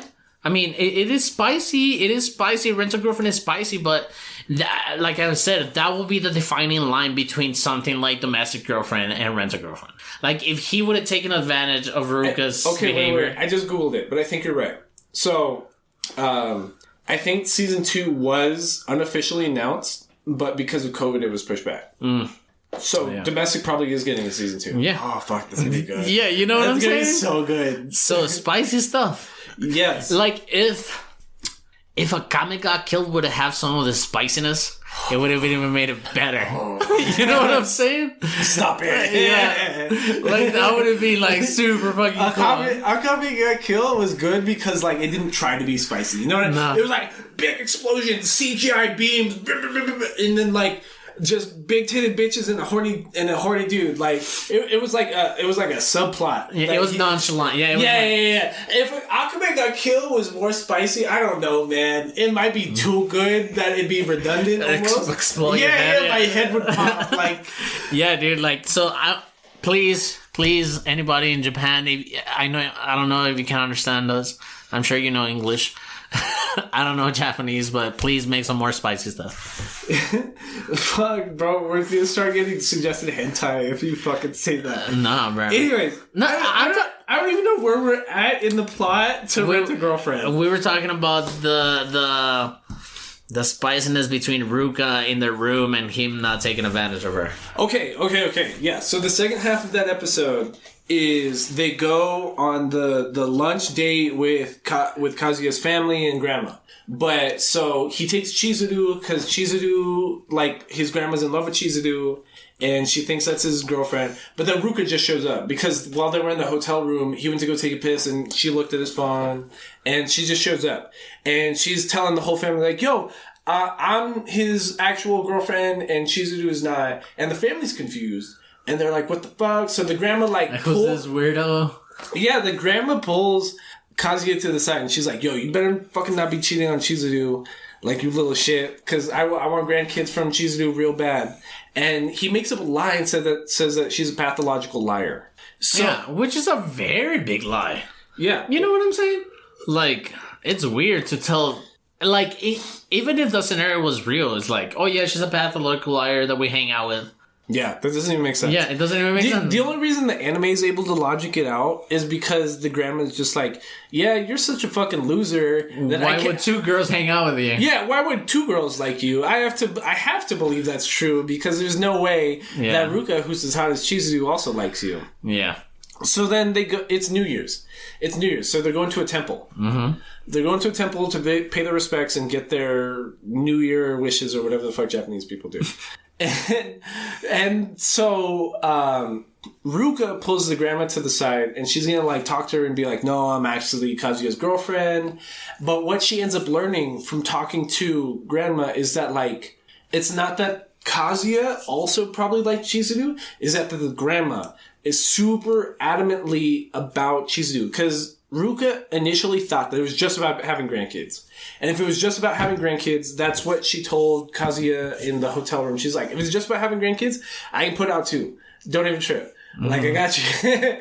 So, but what it ends up being is the grandma actually likes Chizuru. Yeah, respects her and, you know. Yeah, she wants to know more about, like, who she thinks is going to be her granddaughter-in-law. Yeah, and I guess, like, in the Japanese culture, it's more like, does this family contribute to my family? Yeah. You know what I'm saying? Yeah, it's like that. It's exactly like that. So, that's what breaks Ruka's heart. Because it's like, it's not as simple as I thought it was. Mm-hmm. It's a much deeper issue that I have to overcome if I'm actually going to be Kazuya's girlfriend. And that's sad, bro. Like, that's why I feel for Ruka so much. Because it's like, bro, like, she's the nicest person and is the most forthright about her feelings. Yeah. And she just gets steamrolled in these situations. In a way, Kazuya was the same way towards Mami as Ruka is being towards Kazuya. Yeah. You know? Yeah. And I think that's on purpose, to be honest. Mm-hmm. I think that's it's like her. It is the foil of the foil. Yeah. Yeah.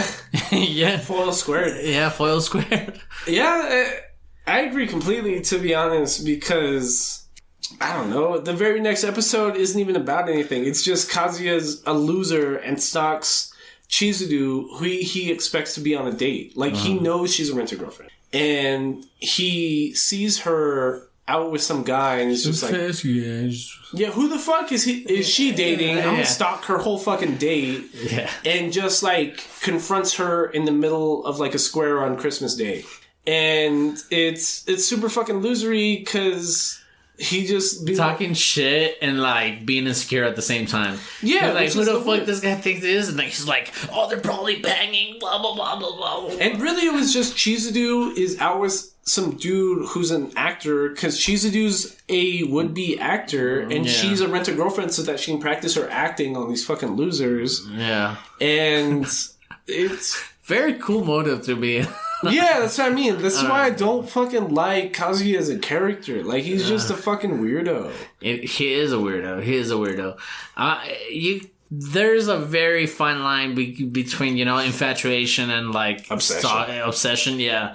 And that's why people need to date. Because even if you're a weird fucking horny dude, if you start dating women will tell you what's wrong with you.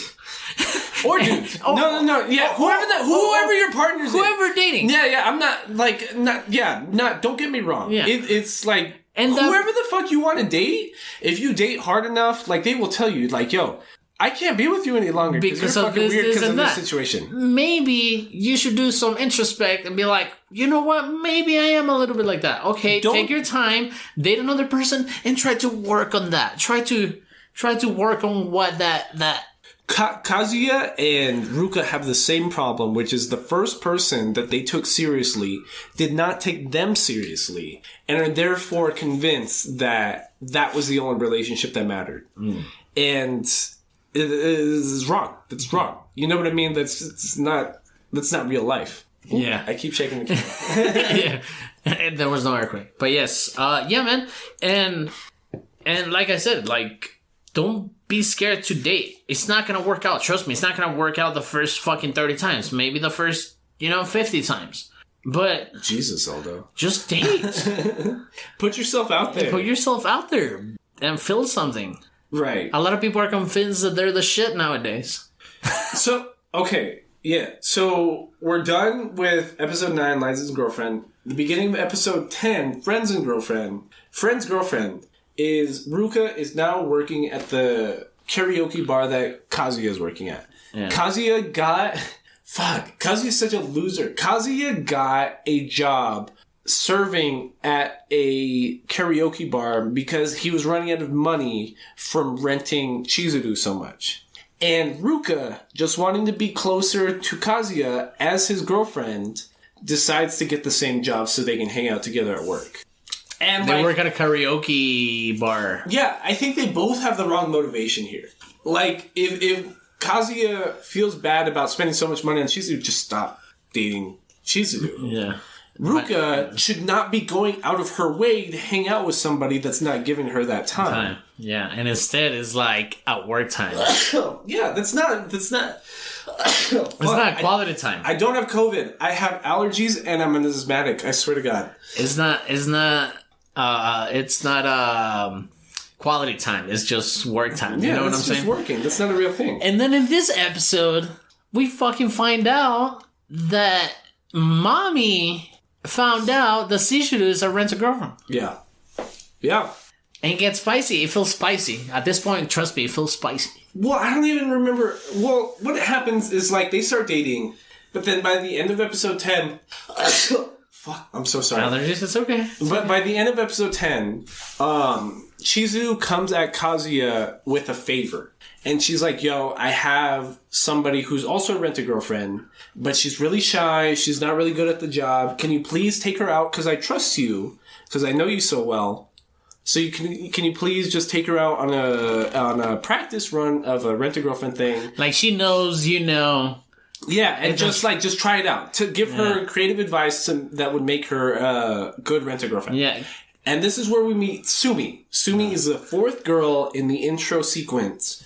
The chick with the red hair, she's super shy, and, like, she's motivated. You know, at the beginning of episode, 11 is just Sumi's backstory. It's like she's she's smart in school. She's like a really badass English major, which in Japan is like super hard, I guess. I don't know.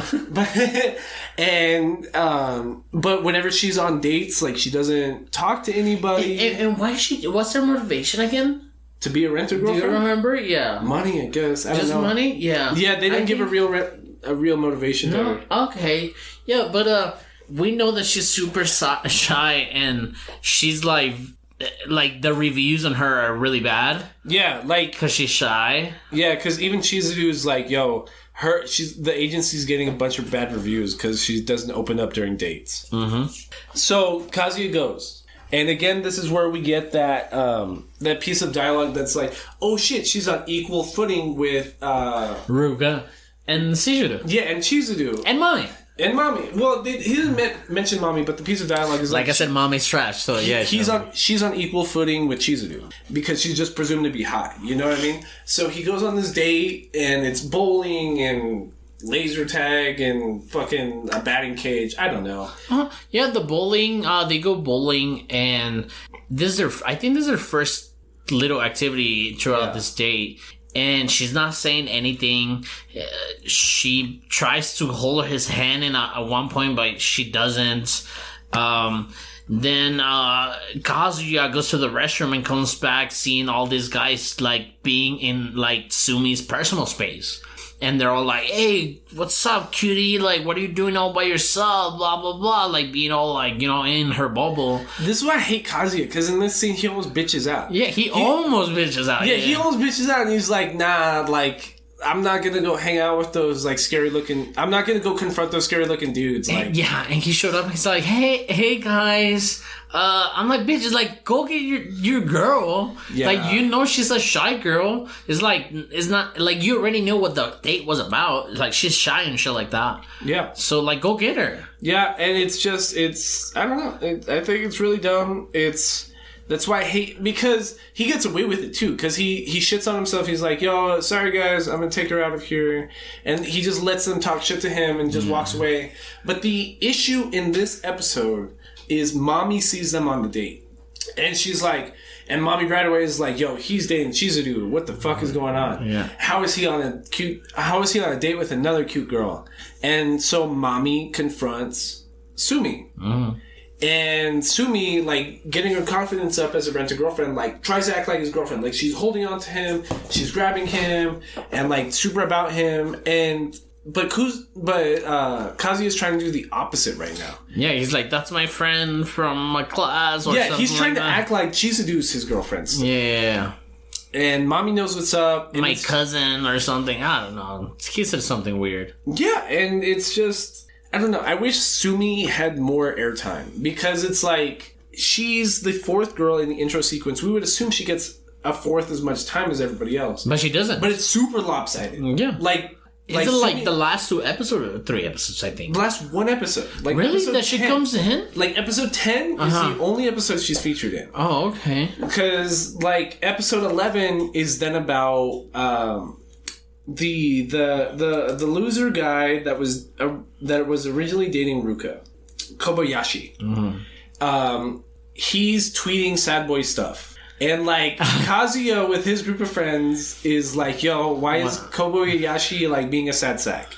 But Kazuya in his head knows why. It's because he lost Ruka.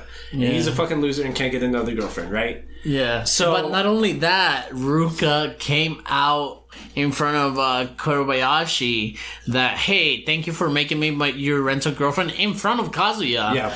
And he was like, but I want to date Kazuya for real, or something like that. So, yeah, obviously, the friend, the loser fucking also virgin friend, goes out and, like, starts tweeting sad shit. Yeah. And Kazuya thinking like he's like, and this is such an anime moment because he's just like, what if my friend never meets a girl, and what if he never like has the courage to talk to anybody else? Because I would not give a fuck. If any of my friends like were such a fucking dork that they could never get. She was an escort, my bad. Yeah, what a fucking loser. So yeah. So Kazuya gets his first paycheck from the karaoke cafe, and he's just like, "Oh, I'm gonna spend this on a full date with Chizuru, blah blah blah blah blah." But then he starts thinking about his friend, so he rents Chizuru out for the full day for Kuribayashi. Because Kuribayashi still doesn't know that Chizuru is a rented girlfriend for Kazuya. So, like, Kuribayashi feels bad for himself because he really thinks his friend got a hot girl. Yeah. So they do that full rented girlfriend date, and by the end of it, Kazuya comes out and is like to Kuribayashi, he's like, "Yo, you're my boy. She was a rented girlfriend the whole time. I'm also a loser just like you. Neither of us can get fucking laid. We suck and we're spending money on escorts. Enjoy your time that I bought you, bro." Yeah, I bought you the escort for the rest of the day. Have a good time, bro. Which is super, super weird. Like, ain't cool. I mean, if your friend did that to you. Cool. But see, that's the issue there, because it's never explicitly said that Chizuru starts falling for Kazuya. But there is a moment of hesitation on Chizuru when Kazuya comes to her with this idea. When she's like, "Are you sure? Are you comfortable with me going on a date with your best friend?" And in her head, she's almost like, if it's so okay with him, then he must not feel what I'm feeling. Almost. She's never sincere about it. She's never sincere about it. The way they word it, like in anime, is like they're saying that without saying that. You know, it's like kissing without fucking without kissing. So. Fuck. And that's my also issue with Rent-A-Girlfriend, is that, like, even by the end of the anime, we still don't know completely Chizuru's motivation. We know Kazuya's. Mm-hmm. We know he's about Chizuru. But even by the end of episode 12... Yeah. No, Kazuya. Yeah, I know. But Chizuru... we're not entirely sure if she really likes him or not. And that vagueness is what I think hurts the plot. It's so vague and so direct that you know it is a thing, but the thing is not telling you it's a thing, so it's not canon almost. Yeah. You know what I'm saying? Yeah. And fuck, that shit's so annoying. It's so annoying. And I think that's what we were trying to say at the beginning, that you almost know what's going on, but it doesn't tell you what's going on. Like, the spice is you waiting for that moment of confirmation. Yeah, because, like, every anime has a moment of confession where it's like, "Oh, I love you, blah, blah, blah, son, blah, blah, blah, blah, blah." But we never get that in this anime, and that's what keeps you back, because we're just waiting for Chizuru just to one episode just be like, "Oh, I love you, Kazuya-san, like, you're the greatest thing ever, and we should totally buck, and blah, blah, blah, blah, blah." Yeah, man, and it's great. I think it's spicy enough. No, it's not spicy enough. You want domestic spice? I need more spice. I need 80% more spice. I think it's spicy enough if you're entry level into spice. I think domestic girlfriend, it's a little bit more like intermediate. It's a little bit too much spice for some people. You know what I'm saying? So I think for an intro anime watching person, I think. Hold on, we're not done. I'm just saying. Last plot line is Mami has figured out that Chizuru is a rent-a-girlfriend. Yes. So Mami rents out Chizuru for the day. At the karaoke cafe that both Ruka and Kazuya work at. So, Ruka is still super weird about Kazuya not being honest about his feelings, and she still doesn't know what's up. But he, like, kind of sits her down and is... I don't know, he feels bad for, like, leading her on almost. But then he still does it? Yeah. Right? So, but then, while he's having that conversation with Ruka, he sees Chizuru walking into the anime cafe into a room. And so he's spying on that karaoke room and sees that Mami's in there with her. We, as the audience, are given the privilege of knowing that Mami is paying Chizuru for the date. But Mami's being super fucking weird and kind of weirdly aggressive. And control, trying to be in control of the whole situation. It's like, no, it's like, you're not going to leave because I already paid you for the time that I'm going to pay you. Yeah. Like, I'm going to confront you about whatever I want. I'm going to talk you down whatever I want. You know what I'm saying? So it's just them enclosed in a karaoke lounge studio thing, and just Shizuru is just, Miss Yohara is just there, like, taking all this, and she's like, I'm gonna give you your money back. It's like, no, I'm not gonna give you your money back. Like, it's so cunty, so trash of a person, like. And that's what I'm saying. I don't even know Mommy's motivation here. Like, who's this bitch in silent voice? Who's the bitch in silent voice? Yeah. Which one? That bitch in silent voice. Oh, the one that's her name sounds like Neko? Yeah, no, Niao. Oh.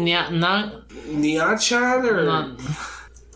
I can't even remember her name. But Naoko Ueno. Like, that level of cuntiness. Yeah. You know? Like, she just wants to embarrass Shizuhara. Like, there's no motivation here except embarrassing her. Because we know from Mommy's internal dialogue that she doesn't even like Kazuya like that. But Shizuhara, going about this, she's still convinced herself that she's only doing the rent-a-girlfriend thing with Kazuya to help him get a girlfriend. So they go through this whole shitty date, and by the end of it, Chizu is telling Mommy, like, yo, he still likes you, like, you should date him, whatever, and what are your honest feelings about him? And Mommy, just super bitchy, just looked at her and just like, my feelings for Kazuya are none of your fucking business. This is the bridge, right? Yeah, this is at the bridge. And Kazuya has fallen him. Yeah, again, like, this is probably the 4th episode that Kazuya's just like... And stalking people. Just stalking... Professionally stalking people. Yeah, he doesn't get caught. Chizuru specifically. He's just always stalking Chizuru, which is super fucking weird, and I hate that. I hate that that's a plot device in this. Anyways, so he starts crying because in the back of his head, like, he's, like, sad almost that Chizuru is trying so hard for him because she obviously cares about him. And she's getting embarrassed at the same time. Yeah, but she hasn't realized that maybe she likes him or that maybe she gets along with him at least and can at least be friendly with him. Because she's still trying to pretend that she's doing just keeping it strictly rent-a-girlfriend, even though she's broken, like, every fucking rule in the contract, getting involved with his social life, going over to his place, and just all this other shit. Mm-hmm. And that's, like, the end of the fucking anime, because, like, he goes back to the apartment, and he talks to her, and he's like, he almost confesses his love to her, and he's like, yo, you're the only one for me, and she's like, what? What do you mean I'm the only one? And he's like, oh, I'm the only one, you're the only one that I'm comfortable rent-a-girlfriending. Yeah. Not that I love you or anything. Yeah. And I hate that. I hate that cop-out. Absolutely, 1,000% cannot stand that. And like I said, I think it's enough spicy for an intro level. No. I need more spice. I know for you. I need more spice. I know we need more spice. I want more spice. More spice. But for an intro anime watcher, I'm pretty sure we can put, like, just like Konosuba, we can put anybody into this, like, intro level. No, you can't put Konosuba on. Why not? What do you mean? So you get to the succubus episode of Konosuba season 1. Season 1. Hey, that's just a taste of, like, what's out there. Boo! No. There's too much jiggle physics. Physics for me to call it entry level. But anyways, that was Rent-a-Girlfriend. It's fun. It's great. It's alright. I'm guaranteed to watch season 2. Don't get me wrong. Yeah, but it's funny. I need more spice. I need way... Like, I am 1,000% more excited for season 2 of Domestic Girlfriend than I am for season 2 of Rent-a-Girlfriend. But you cannot compare him in spice levels because it's a different type of story. I need trash, bro. I need some trash. Some dirty smut. I need, like, if I'm going to do this... What's the new anime that it's in this season that came out this winter season? The Love one? I know you've been watching it. Oh, fuck. Because it's in the fucking Funimation. Yeah. Stop getting on my fucking Funimation account, bro. hey, we have a podcast to do. It's called it's like Horimichi. Wait. Nerd down. So we're back at the Nerd Down where the nerds get down. And what I was going to bring up is that the current anime, like the current rom-com anime this season is called Horimiya, like you were talking about. Horimiya. And the thing about Horimiya is it's not spicy at all. There's really? zero spice. No. You would hate it.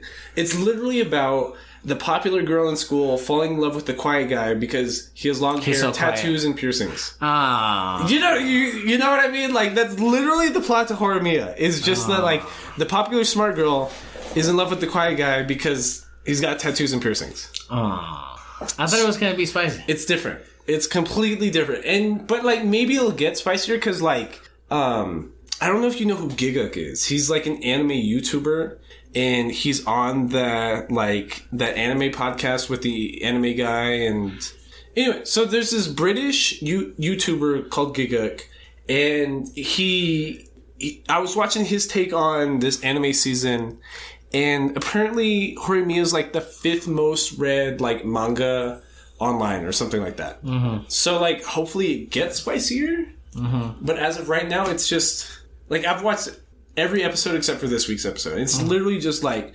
oh, does he like me? Does he not like me? Oh, maybe we'll hold hands this episode. It's not spicy enough. That's right. There's only a handful of like spicy rom-com-ish. What's it called? Where a guy harem anime. Uh-huh. We haven't watched that many harem anime, and this is not one of them. Because I guess like Konosuba is kind of a harem anime because you don't know who he's going to end up with. Yeah. Which is why I want to watch Re:Zero at a certain point, because that's my assumption of what Re:Zero is about. Because Re:Zero is an isekai, and I've never gotten past the 3rd episode, but my assumption is that it's sort of about like him trying to figure out which of these girls he actually likes. Yeah. But I don't know. Yeah. I don't know. Y'all wanted this for fucking Valentine's Day week. This is... Hey, yeah, but I thought it was a fun anime. I think it's entry level, if not almost intermediate. It's almost not exciting enough for me to call it entry level. What? Rent a Girlfriend? Rent a Girlfriend? Okay. Because, I don't know, like, I feel like people that want an introduction in anime want something like super just balls to the wall, fucking exciting almost. Like you would want to give them Madoka Magica or like even I almost said Cowboy Bebop, but Space Dandy. Yeah. Like Space Dandy is super like, yo, like this is gonna take you away from those like Adult Swim anime that you grew up with. Kind of like you want to just trip on something real quick. Yeah. But yeah, I don't know. I think Konosuba is pretty entry level too. I don't know. I guess depending on what kind of person you're referring it to. Yeah, it's well, Konosuba just has too many like animated 2D tits for me to consider I wouldn't suggest that to Jacob, but I would suggest it to Jacob Mendeville, who was here for our Fire Force episode. Yeah. Would I almost think Jacob would like fucking... Well, you know Jacob better than I do. Yes. But from what I know of Jacob, he wants something funny, and I would still almost suggest him to watch Konosuba. Konosuba's pretty funny. Because Konosuba's hilarious. Uh-huh. And, like, if he could actually sit down and pay attention, I think he would... It's a lot of paying attention. I don't know. How many times can you laugh at, like, Darkness being afraid to take her clothes off, but then doing it anyways? I don't know. It's funny. A lot of times. But yeah, fuck, that was wild. I can't believe we just got into season 2. I can't believe that like halfway through this week we're gonna do like a season recap. I don't know, man. And for the 3rd time, we've been trying to get stickers. Yeah. Shout out to Brown Whale, local tattoo artist. I have an appointment with him on the 27th of March to get a Seymour tattoo. Seymour Mendez is the pug that's also our intern. Yes. He doesn't do anything. But he doesn't get paid for anything. So. What else do interns do? And he just farts in the room. That's it. But yeah, please follow us on Twitter, Between Nerds, Instagram, TikTok, same thing. Between Nerds. Between Nerds. Email us at betweennerdspodcast@gmail.com. Thank you, Brenda, for hitting us up on Instagram. I know you didn't like the take, but we get you. We completely agree with you. I almost feel like I let her down. Yeah, I know. Because takes like that are like, nah, y'all didn't take this shit seriously enough. Y'all are trash. But it's something so, like, popular. Like, yeah, We try. Like, we know all those points you brought up. I'm sorry. Like, it's just that people want us to give, like, a full roundabout episode that they would give if they were going into it blank face. You know what I mean? If, like... I always referred it to talking at the bar with people about anime. Yes, this is more like a bar top conversation as opposed to, like, a deep deconstruction on... This is not... what's that YouTube channel you watch? This is not Rockstars. Yeah, no. Yeah. We're not trying to deconstruct wholly every episode of WandaVision. And brain pick it and shit like that. So, like, I don't know, I can't tell you the amount of times we went to Tin Man specifically and had a conversation with some random What's about... Tin Man? Tin Man is a local craft beer spot where they only serve Texas-based breweries. In El Paso. Okay. And they already have like 5 locations, I think, which is badass. Yeah. You know, and it's awesome beer. So, I mean, every time we get into these fucking conversations, it's just like a hype of that experience we had. And because we're trying to watch the suggestions that you guys give us, whether it's something as popular as Cowboy Bebop and we had a shitty rating about it or a shitty... It wasn't even shitty. It was controversial. It was controversial. You know what I'm saying? Even if we had that, like, we want to hear what you have to say. Anything that was not... And I'll watch it again, because I already watched it like 7-8 times, Cowboy Bebop. Yeah, well, that was the issue we had with, like, our reaction people had to our reaction of Cowboy Bebop was that, like, it seemed like anything less than a 10 would have caused controversy. Yeah. And we had, like, some real points, and nobody heard us out about that. It was just, like, there was that face value. Drew and Aldo didn't find this the perfect, albeit, like, I don't know, masterpiece of an anime, and their opinion is now trash. Yeah. I don't know. And we've talked about that every episode since. That was like 23 episodes ago. It's because it's the only retort to, like, any of our episodes. Yeah. Except for Brenda. Brenda just put out her point, but our answer to that is that we get you. Like, we completely agree with you that's the plot of the movie. Yeah. You know? Like, that's the plot of the movie. Yeah. Well, what were Brenda's points? It was basically, like, that we didn't go in enough detail about people's motivations. She had issues with our that Calcifer wasn't his slave. With the semantics and the language we use. We called Calcifer a slave. We said the word kidnapped. Yeah. Which, like, it was. Like, they were. Like, without saying it, they said it. Yeah, like, it's like in Disney terms of, like, the prince just kissing, like, this sleeping woman. That's sexual assault. You know what I'm saying? Like, that's assault. Yeah. She was not awake and could not give consent. That is literal assault. Exactly. Like, so, like, in what other terms can you put that interaction that they have? Yeah, he kidnapped her. It's not to be funny or anything, but that's the way we saw it, and that's the way we talked about it. Yeah, like, I'm sorry. Yeah. Anyways, recent things we've done... WandaVision's getting fucking wild, bro. WandaVision is like... I'm waiting for them to introduce the real villain. Because we've talked about who we think the real villain is after watching new Rockstars episodes. Yeah. And I'm because right now there's no villain besides Wanda in the plot. And her character makes us believe that she's not all guilty. Yeah, like there are aspects of this alternate universe bubble that she's created that even she doesn't understand. And she's like, I did that? Like, did I really do that? Are you sure? Yeah, that's exactly what's happening. And at the same time, Vision, this figment of her imagination / reality. She animated the corpse. He is feeling. He's being. Not cautious, what's the other word? Suspicious of Wanda doing something. So is that Wanda trying to get herself caught in her own head? You know what I'm saying? Like, what the fuck is happening? Like, if this dude is a reality that she made up, like, why does this dude have, like, other motivations? Because it's too real, right? We know she stole the corpse. Yeah. We know that that's probably the actual vibranium corpse because the government sword agency is tracking just the vibranium. But from when we were watching, before WandaVision even started, we were watching a new Rockstars episode on like alternate forms that happens in the storyline. Like Vision's gonna make, what was it? There's like a white Vision form or something where like there's this whole form of Vision without the Mind Stone. Oh yeah. He's like, yeah, when you see like zombie Vision almost without the stone on his head. Yeah. We see that in the episode last week. I mean last week, not this week. But yeah, I think it's getting fucking crazy just because the brother came in from the Fox X-Men universe.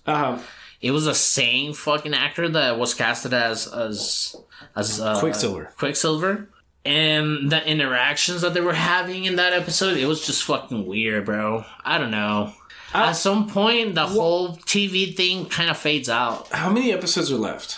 I think we have 4 left. I think it ends March 5th. Does it? I want to say.